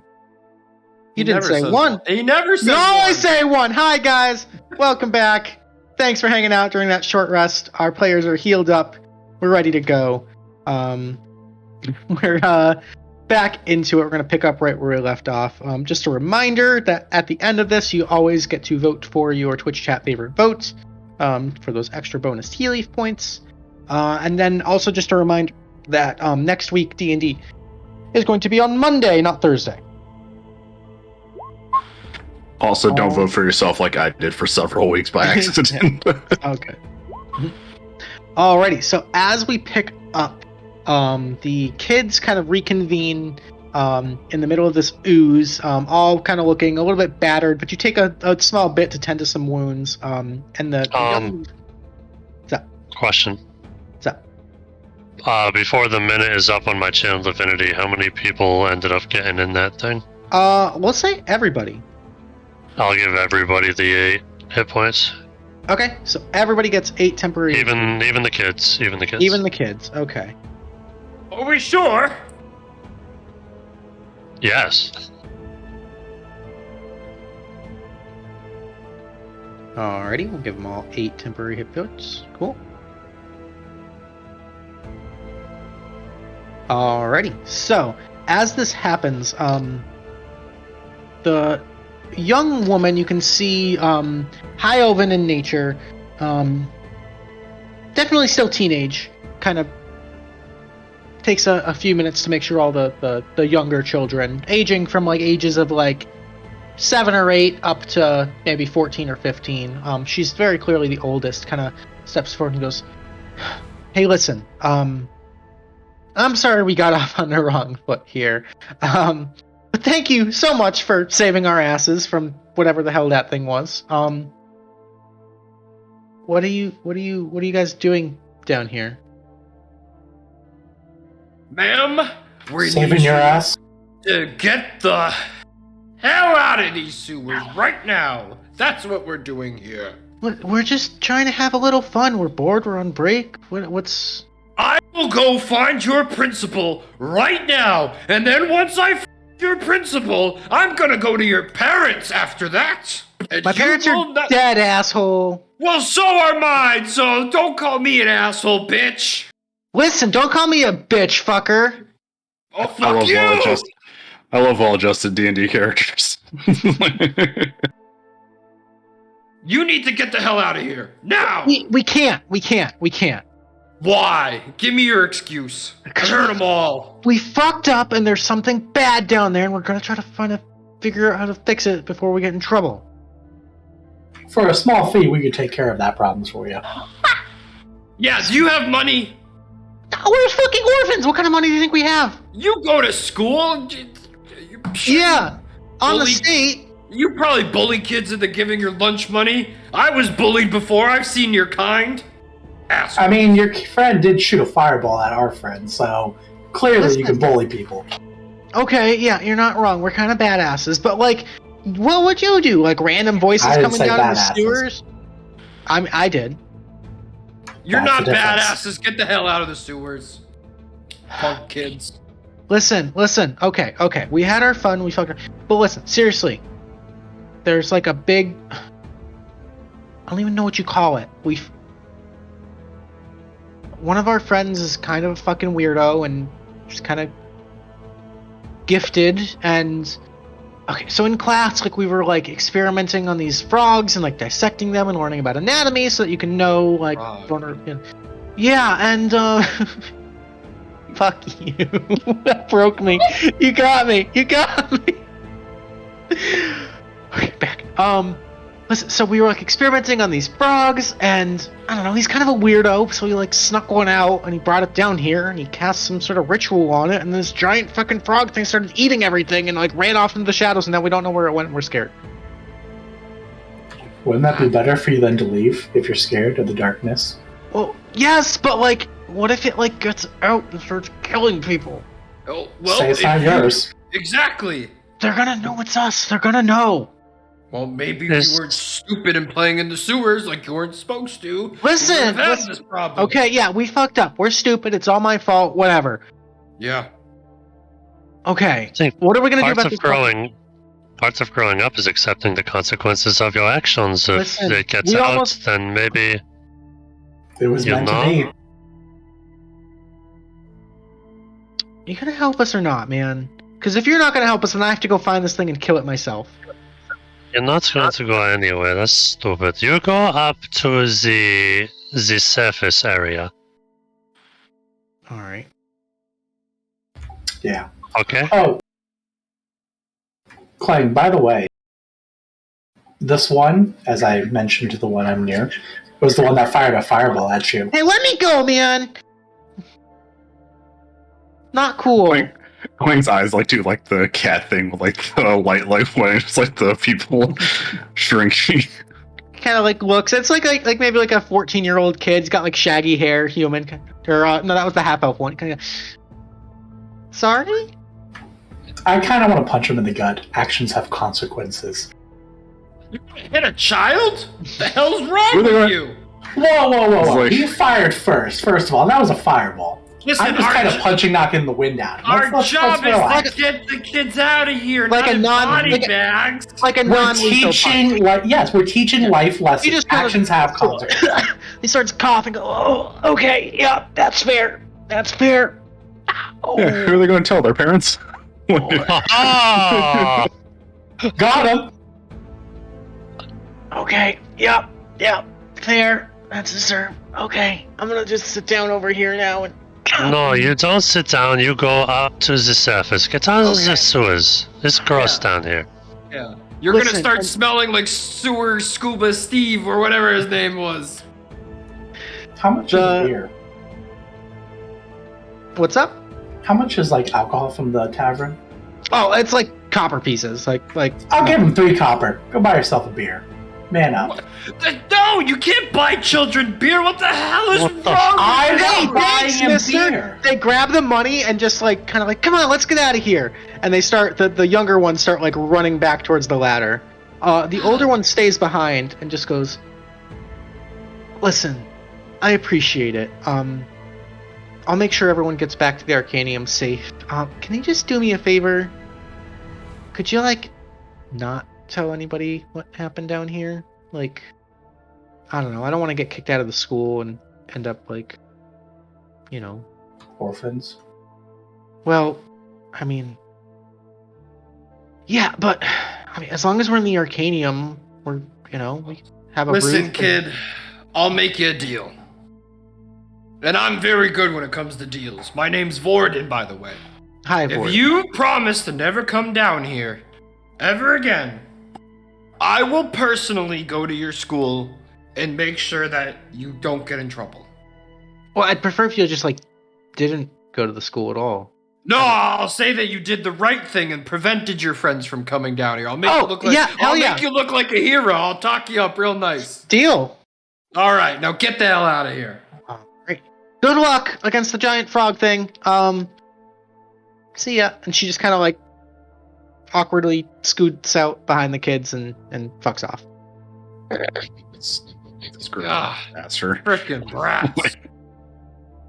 I can't believe you gave them beer money. Jesus. They could use it to buy other stuff. Who am I supposed to judge how they spend their money? All that makes They have the money. If the bartender sells it to them, it's on the bartender. It's not on the person that gave them the money. Yeah, exactly. I'm a good role model. I got him out of the sewers. I think I got them out of the sewers. We both did. Let's not say which was more effective. Yes, let's not acknowledge the fact it was me. I agree. Excuse me? We still have a problem to solve here. Instead of Something about pretending... the Yes, giant frog-looking thing. Maybe it looks like you. That's an easy thing to solve. We just stab it. Or we just let it go to the surface, wreak a little havoc, the children get in trouble, and Oh, They and won't now come back to I'm the the sewers bad again. guy. actions have consequences, right? We punched them in the gut. I'm gonna say Klang is pulling on the rope with the puppy dog eyes and his sword ready to go. Just stab. Fine. I will do it to appease the trash can. Alrighty, so you guys can. We're not in initiative just yet, but you can sort of fan out and start searching for whatever this frog creature is. Frog people. Frog people. I would go this way, I feel. Okay, Also, Yeah, I think I'm with the gonna follow. short rest, I think I'm out of reach, unfortunately. that's true. Yeah. Oh. Gonna follow like- the Ferdinand. There's like the briefest moment where like Kobold instinct kicks in, and Klang is like restraining himself from eating the goo off the floor like a dog eating his throw up. It's just like, and it leaves. I love it. I love it. The lizard brain's kicking in.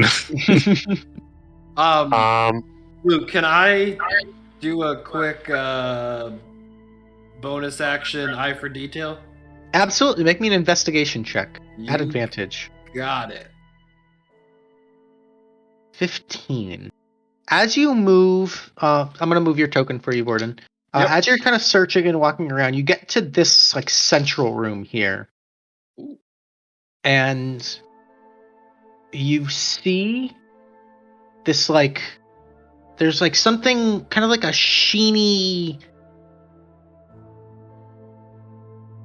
like a glare or like a trail, almost like an oil slick on the top of the sewage, and it's kind of flowing down towards the middle, and it kind of like ends into this like little like whirlpool kind of thing right here.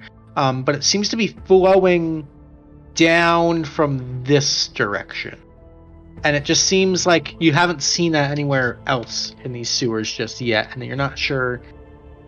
It just seems like unnatural. Well, it doesn't look like shit. Doesn't smell like shit. I don't think it's shit. Is it flammable? Klang, come smell this. Let me know. It's like the waddle in the armor over to it. But tries to sniff, still has the 2 copper coins up his nose, so he actually can't smell anything. That's why I wanted you to sniff it. Oh, He's been mouth breathing like this whole time too. So I love it. God damn it.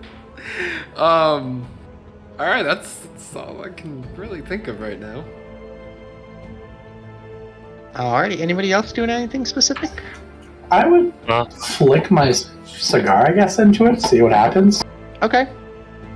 You flick the cigar into that like oil like slick, and it kind of like sparks up a little bit, but then just kind of sinks down into the sludge and it's put out. Doesn't really seem like super combustible. I'd light another one then.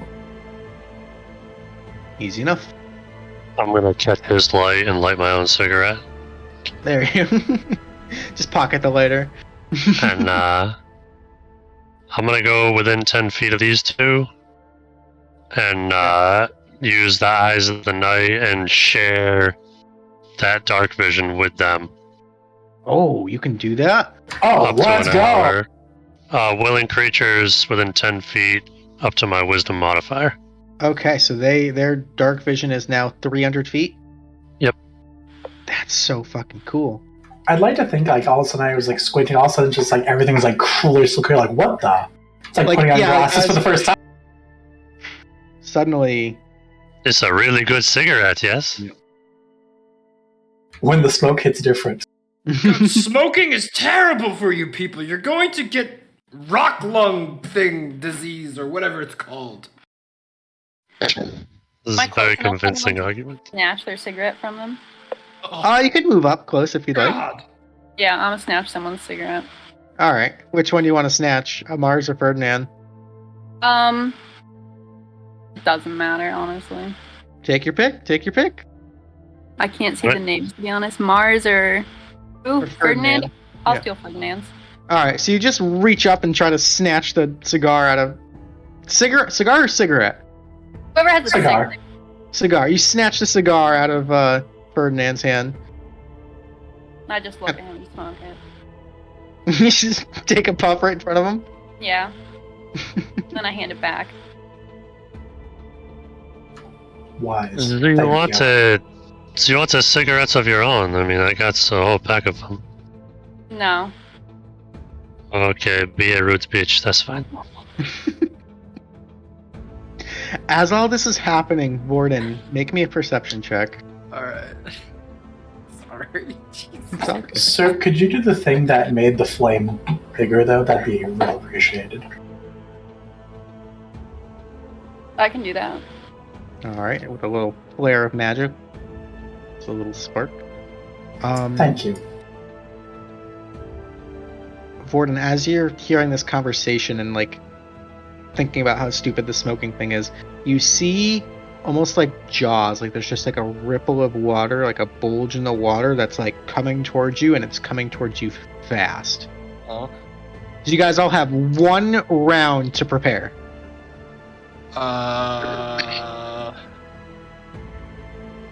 Has it been 10 minutes?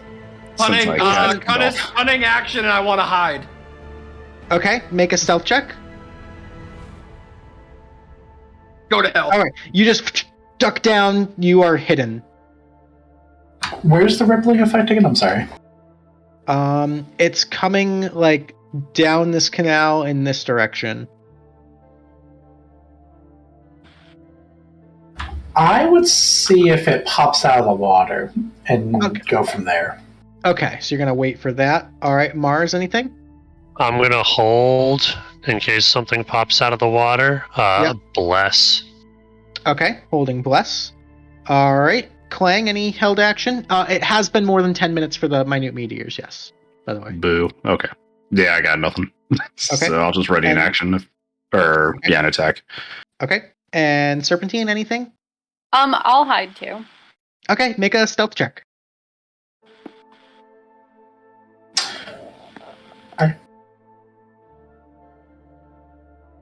Where is this? It's gonna be that long, skinny box.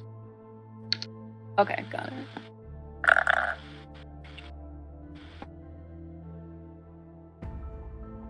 Alrighty, so you also kind of take cover and hide. And as you're hiding, rising up and kind of springing up out of the water, jumping and landing on this bridge, is this massive, ugly, like bloated, it almost looks like the corpse of a frog that's been mutated and twisted, with these like horrible warts Oh my everywhere and these God. bulbous eyes, this like long, almost prehensile tongue with like a hand at the end of it, these like razor sharp teeth. It jumps up and you just see the throat kind of bulge out as its eyes kind of scan the room and stop on Ferdinand and Mars. I need everybody to go ahead and roll initiative. Does that trigger my bless? That would absolutely trigger your bless. So that's gonna. Is Vordon now hidden from me? Vordon, yeah, gone. So then I'm gonna bless Ferdinand, Serpentine, and Klang. All right. I'll give you the What are yellow we rolling dots. again? Initiative. Initiative. Do we still have the temporary hit points or no? You do. Yeah. Oh, let's go. They stay until like a long rest, I think. Yep. Damn it with these initiative rolls.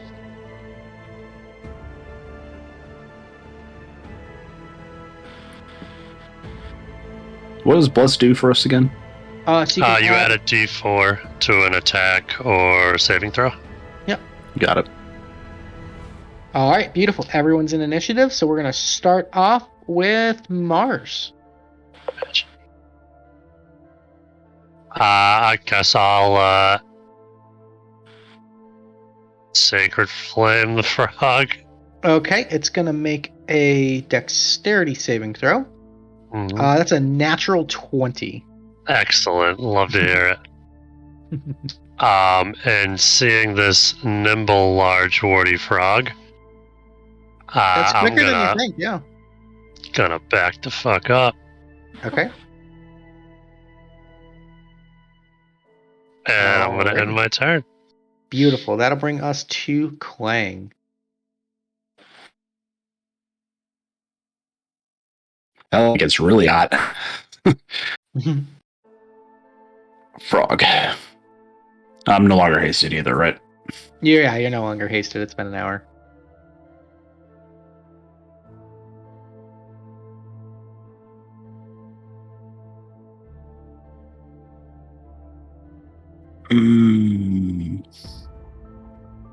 Yeah, sure, I'll do it.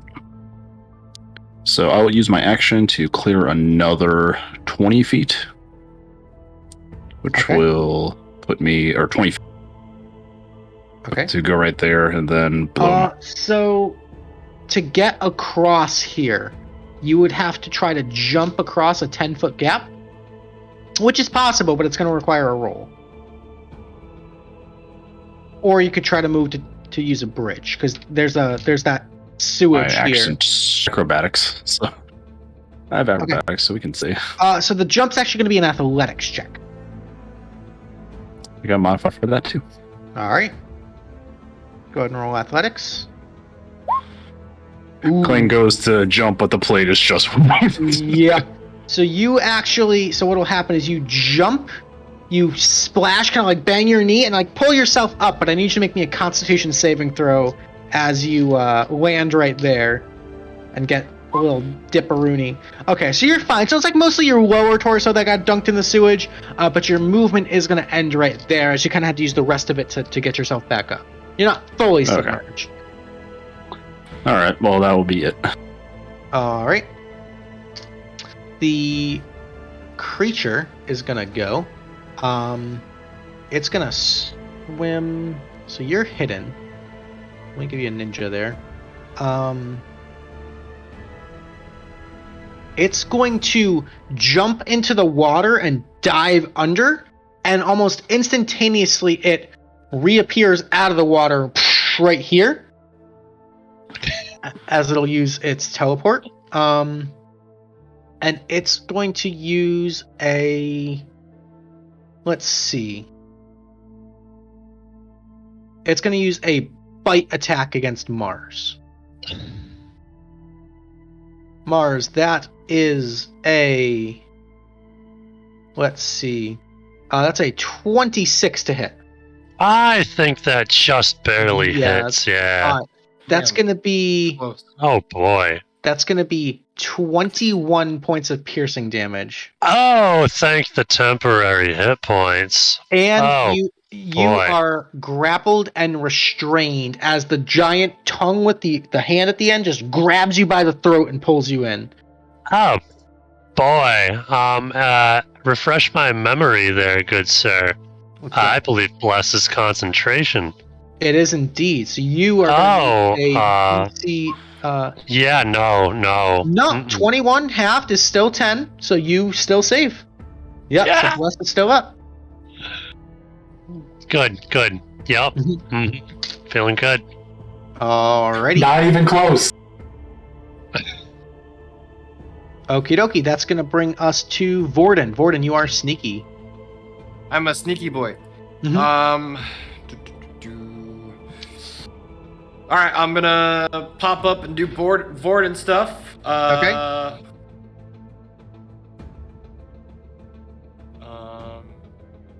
I still have sneak damage, so I don't even need to do that, so. Yeah. I'm going to use my short bow. Okay, add advantage. Oh man, the 12 is still a miss. As you like try to track the thing and shoot, you have a hard time leading it off due to the teleport. So the 12 is a miss, unfortunately. Right. Then bonus action, hide again. All right, so you're gonna have to move before you hide because you have to break line of sight to hide. You kind of just move there, tuck around the wall. Go ahead and make another stealth check as a bonus action. Alrighty, and a 13. Good to know.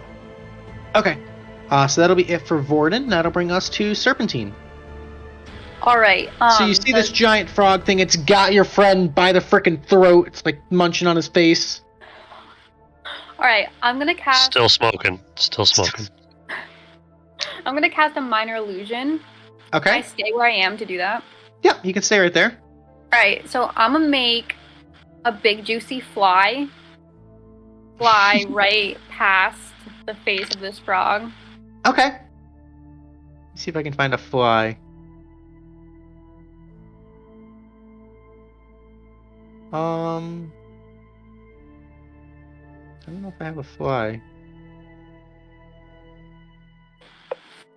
I don't think I have a fly. I got this thing. That's close enough. Okay. Got it. All right. That's gonna be my turn. Okie dokie. That'll bring us to Ferdinand. I'm gonna move forward and punch this thing. Go for it. And then use the bless, or can I use that afterwards? So you can add the 1d4 to your attack roll. Yep. Okay.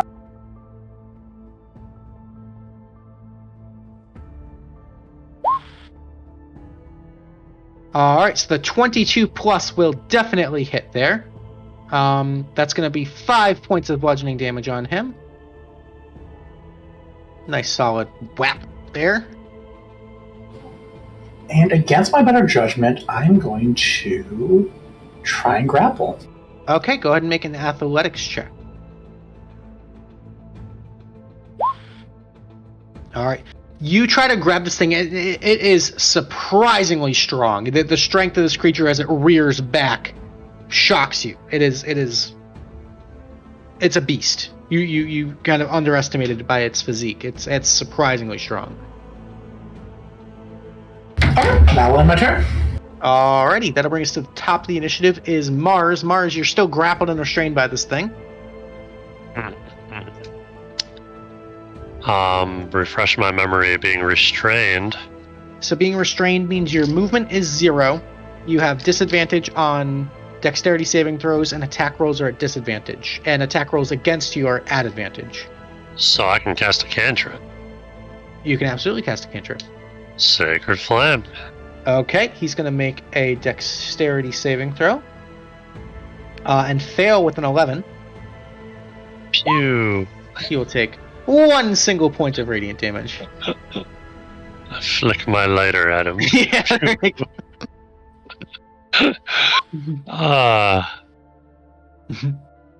Alrighty, anything else? That's gonna be oh man, I would hate to do that. No, that's gonna be it. Okay, that'll bring us to Klang. Okay, yeah, he ran all the way over there, fell into stuff, and then the frog thing left. So Klang's gonna probably have to climb up back onto the ledge. Okay. Kind of jump across the other side. Go ahead and make another athletics.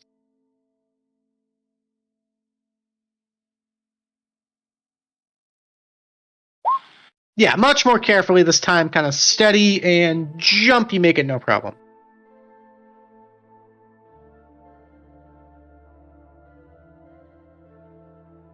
So that should be 30. Yep. Then 1, 2, 3, 4. Action to dash and then action search. All right. So if you do stand right there, you're gonna be in the drink. So you know. Yeah. You kind of just go down in it, and you're gonna strike at it. Yeah. So I get my 1 attack because I am not a level 5 fighter yet. All right, go for it. All right, 16 does hit. For 10 piercing. Nice shot. Okay. Oh, god damn it. That is the piercing weapon, isn't it?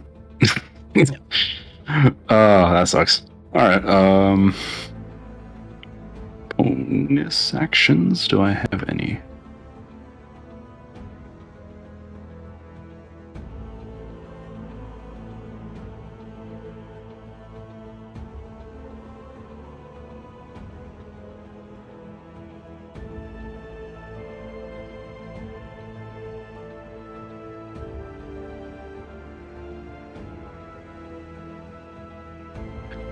Oh, I think I lost everybody on Discord. Oh, we're here.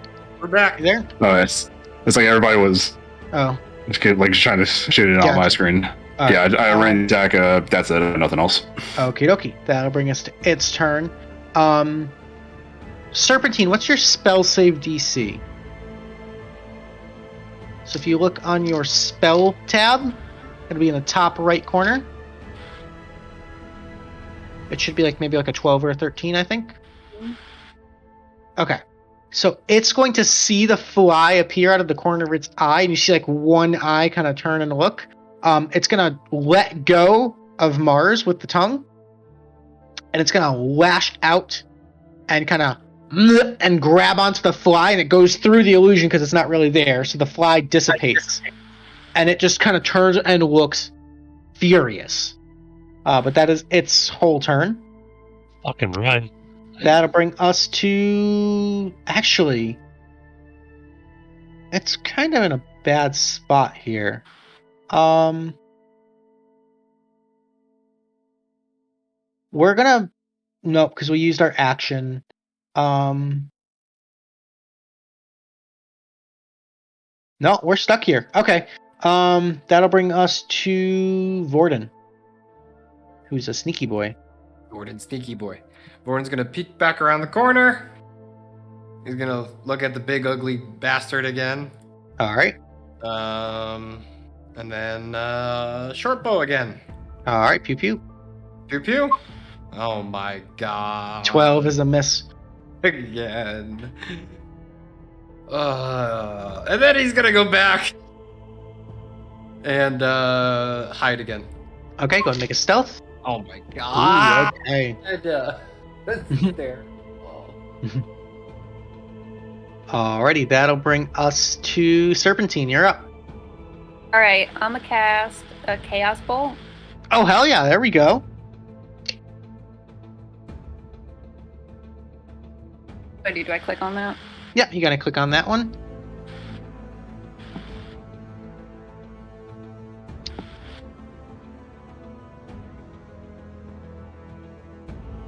It's cast at will level, that's level 1, right? Yeah, level 1. I love the die rolling sound. Alright, 19 will definitely hit. Okay, and then we've got to choose a damage type there. So with Chaos Bolt. The dice roll, or is that like I just choose? So with the dice, you rolled a 5 and a 1, so you can pick either acid or lightning damage. Up to you. I'm allowed to ask input from anyone else. In the heat of the moment, probably not, but kind of using your environment, think which one you think this is probably vulnerable to or more likely to be hurt by. Probably lightning, since he's a wet boy. Okay, yeah, so we'll go with lightning. So you strike out and this bolt of like multicolored rainbow strikes, and as it connects, you just hear this strike of lightning for 12 points. Big damage. He's looking pretty hurt after that. Nice shot. Anything else? Okie dokie. That'll bring us to Ferdinand. I'm gonna go for a punch again. Okay.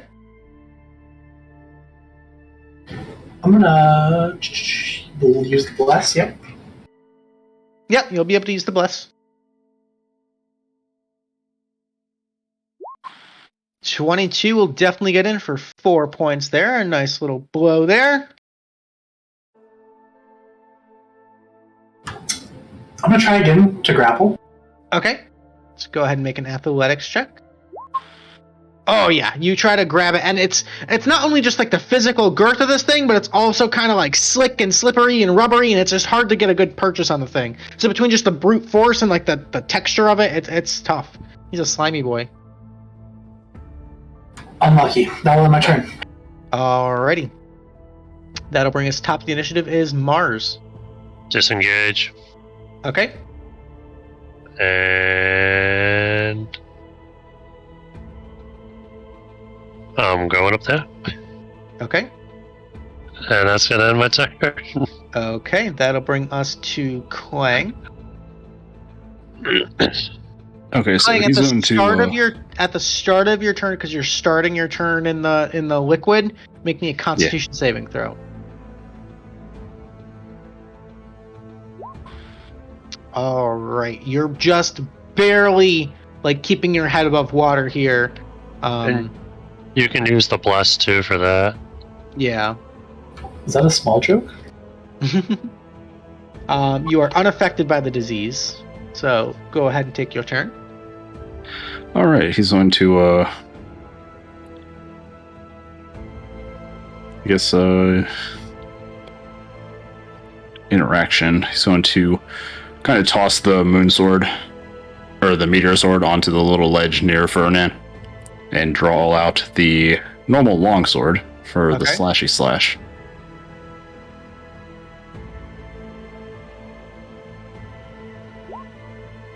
$15 will just hit.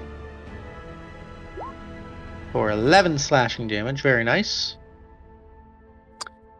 And once per turn, when I hit a creature that deals slashing damage, I can reduce its speed by 10 feet until the start of my next turn.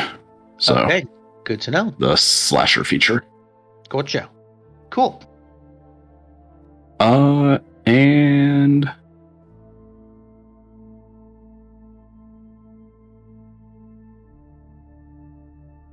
that's it. Okie dokie.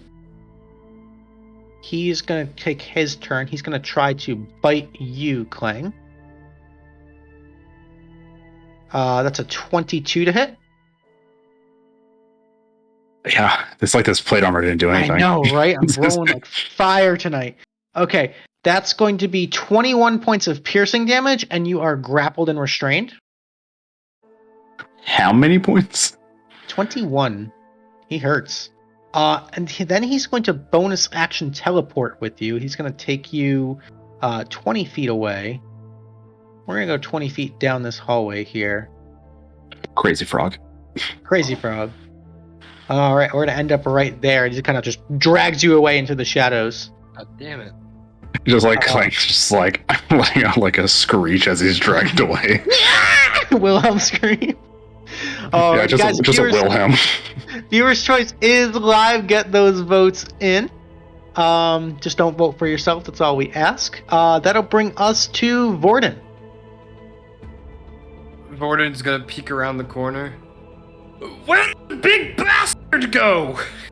And where's Klang? You just follow the screeching. Oh, damn it! I thought Mars, you were in charge. Huh. You also probably hear the clanging of the armor on the ground, just like the trash cans being dragged away. I'm gonna move to there. All right. You technically got line of sight on it, but it's gonna have partial cover. It's a tough shot. If I do bonus action the dash to get to, would I be able to get over to here, Luke? You'd have to attempt to jump. Yep. Which, okay, so you can go ahead and make an athletics check. Oh boy. Ah, fuck it. Oh yeah, just spring right across. Alright, so I'm gonna get to across and then over to here for dash. Okay. And leave my friend alone. And I'm going to use my short bow. And a stick. Oh, the arrow like hits and just like bounces off and just ineffective. I look at the crossbow and I just like throw it on the ground in anger. And that's my turn. Oh. Alrighty, that'll bring us to Serpentine. Alright, if I do Chaos Bolt again, is it gonna hit my friend there? No, you're probably okay. It's a pretty big target. Okay. Do that again then. Alright, you might want to sidestep just a little bit to get a clearer line there. Kind of step right next to Ferdinand.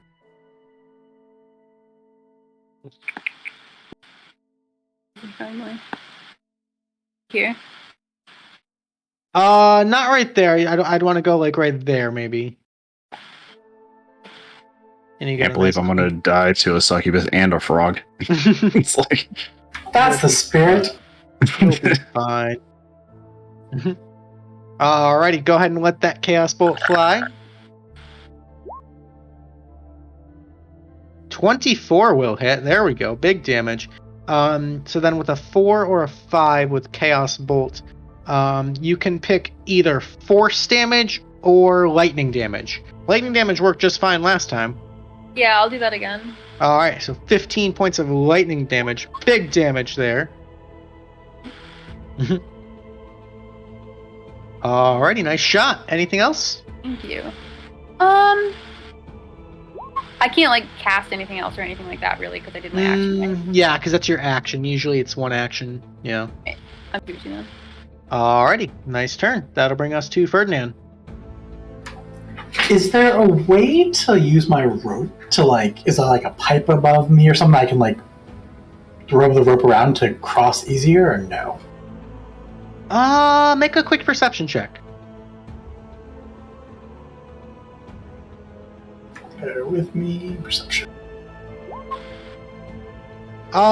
Quick scan doesn't appear to be any sort of pipes or anything you could lasso and swing over. Works for me. Then I'm gonna jump. Okay, go ahead and make an athletics check. Alright, kind of springing off a little bit of flotsam, you make it across, no problem. And I will, if possible, 5, 10, 15, 20, go for an attack. You could kind of squeeze in there really quick. Yeah. So because you're kind of squeezing against the wall, your attack would be at disadvantage. Okay.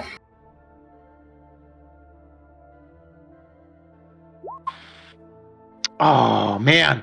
Still a hit. Would have been a crit, but still a hit. So that's going to be 7 points of bludgeoning damage. Nice freaking shot. This thing's starting to show some wear and tear. And you know what? Third time's charm. We're gonna go for the grapple. All right, go ahead and make an athletics.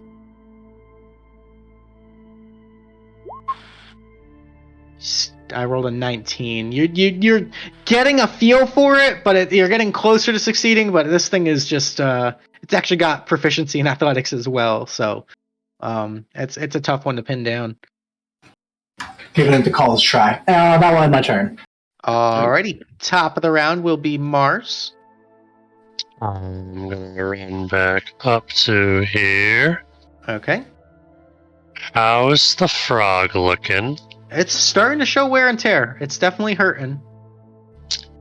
And how's the Klang looking? Incoherent kobold screaming. Excellent.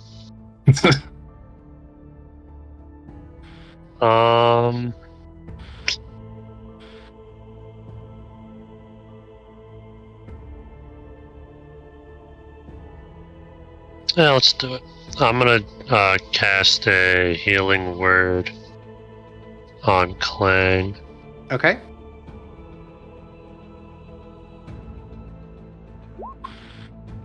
Oh man. 1 point of healing. Healing word is just not it tonight. Cool, I have a third of my HP back. There you go. There you go. Thanks. Alright, so that's your bonus action. I'm gonna use my action to shrug and take a puff of my cigarette and take a side step to get out of the view of the frog, maybe. Okay. And that's it. No sacred flame or nothing? Oh, that is an action, isn't it? Yeah. Yeah, I'll do that, yeah. Okay. There you go. Make every action count. We're gonna make a dexterity saving throw, and that's a 7, so that's a fail. Phew. Yeah. 3 points of radiant damage. Alrighty. That'll be it for Mars. That'll bring us to Klang. Klang, you're in a rough spot right now. Grappled and restrained by this giant frog tongue. I can still attack while restrained, right? Yep, so your attack roll would just be at disadvantage. Okay, well, since But you are blessed, so... Since Ferdinand is next to me, I actually have pack tactics, so it cancels out. Correct, so it would just be a straight roll. Yep, so let's go with the slashy sword again. 17 will hit. For 12 points, very nice. Again, the half speed, Okay, or the reduced by 10 for the slashing ability. okay. Man, I don't have a lot to do as a fighter. Got second yeah. win back, maybe? Oh wait, is that a short rest? a short I think rest, it yep. is. It is cool. I'm going to use that against. There you go. 13 Oh my health. God. That's huge. Okay. That might have changed the game a little bit for Klang. Forgot that Alrighty. that's a short rest thing. It's now its turn. So it's got you grappled with the Action bite. surge back for short rest. You do. We're going to attempt to swallow Klang. So we are going to make a bite attack at advantage. It's a 22 to hit at advantage. All This right, so was the worst 1,500 gold somebody's ever spent on me. so if the attack hits, the creature is swallowed and the grapple ends. The swallowed creature is blinded and restrained, and it has total cover against attacks and other effects outside of it, and it takes 3d6 necrotic damage at the start of each of the creature's turns. Okay. So, you are swallowed inside this thing's belly and everything just goes dark. Oh no. Alrighty, Oh, and no. that's its turn. That'll bring us to... Excuse me. That'll bring us to Vordon. All right. Vordon's gonna move to there. Okay? We're gonna do bonus action, insightful fighting. Okay. So, I'm gonna run insight check. You gotta run deception. Okay. Not a very charismatic creature. You just barely beat it. I rolled a 13. Wow, jeez, why are my Alright. rolls just terrible?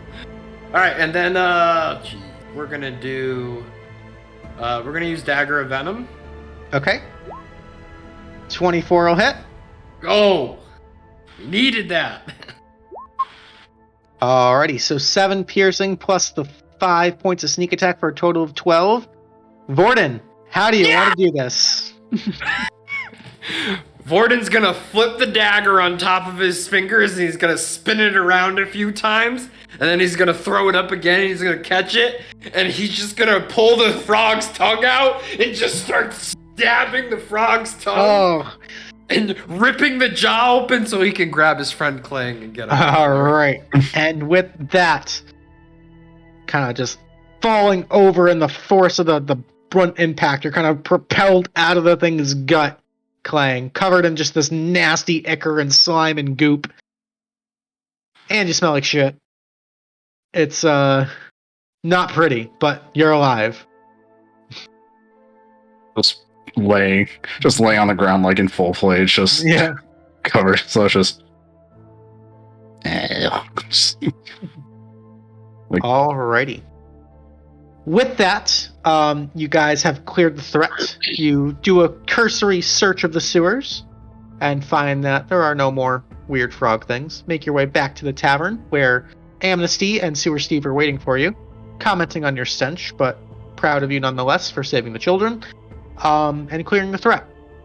For a successful mission done, all of you guys are going to gain 350 experience. Sewer Steve will pay you proudly for completing all 3 objectives. 350 gold pieces.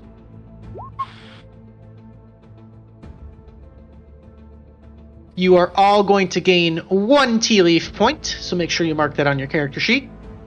You said 350 gold? Yeah, 350 gold, 350 experience. You all gain 1 Tealeaf point. Our viewer's choice for the night with a clean sweep was Serpentine. So, Kelsey, you get 2 Tealeaf points. Thanks, everyone. Yeah. DM's choice tonight, I think I am going to go with Klang for the role-playing aspects of, and just fucking laughs of playing just just an idiot kobold, but like, oh shit, oh okay, I just the antics are Yeah, it's just amazing. during the downtime, it's like just Yep. chewing on the handle of his sword, like absent-mindedly. Mhm. Alright, cool. So that puts me up And, with the most I've ever had, and that's 4 points. Nice. And as far as the invite for tonight, for a summary, I'd like to invite let's invite Mars. If you'd like, completely optional. You can write a summary of the events here in character, and then you submit that to me or Weewoo. You get a bonus Tealeaf point once that's up on the World Anvil. Okay. Cool.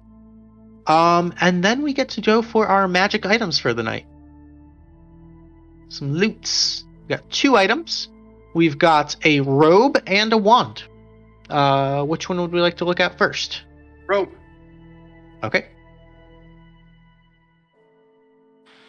So this is the Robe of Eyes. This robe is adorned with eye-like patterns. While you wear the robe, you gain the following benefits.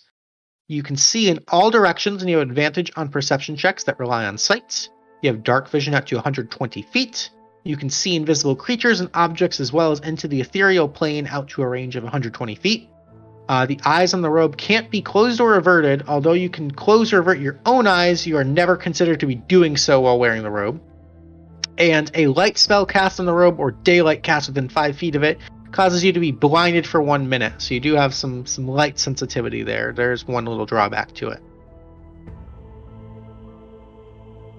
So, Kind of cool. if you are interested in the Robe of Eyes, you can bid your Tealeaf points to win it. And the way you're going to do that, it's a blind bid. You're going to type /W space GM and then the number of points, just like I just posted in the Roll20 chat without the quotations, and get the number of points that you'd like to bid. Now remember, you only spend the points if you win the bid. So if you don't get the item, you don't lose any Tealeaf points. So if you are interested in the Robe of Eyes, go ahead and get those bids in now. Going once. Going twice. Going thrice. We have a winner. So for 1 Tealeaf point, Eye of Robes goes to Vordon. Congrats! That one actually is in D&D Beyond, so you can just click and drag that one on there. Kind of a creepy looking item. Alright. The other item for the evening is the Wand of Enemy Detection. Also requires attunement. It has 7 charges, and while holding it, you can use an action and expend 1 charge to speak its command word. For the next minute, you know the direction of the nearest creature hostile to you within 60 feet, but not its distance from you. It can sense the presence of hostile creatures that are ethereal, invisible, disguised, or hidden, as well as those in plain sight. The effect ends if you stop holding the wand. It regains 1d6 plus 1 expended charges daily at dawn. If you expend the wand's last charge, roll a d20. There's a chance that it crumbles into ashes and it is destroyed. It's kind of a neat utility item. Could come in handy. So if you are interested in the Wand of Enemy Detection, go ahead and get those points, those bids in now. Going once. Going twice.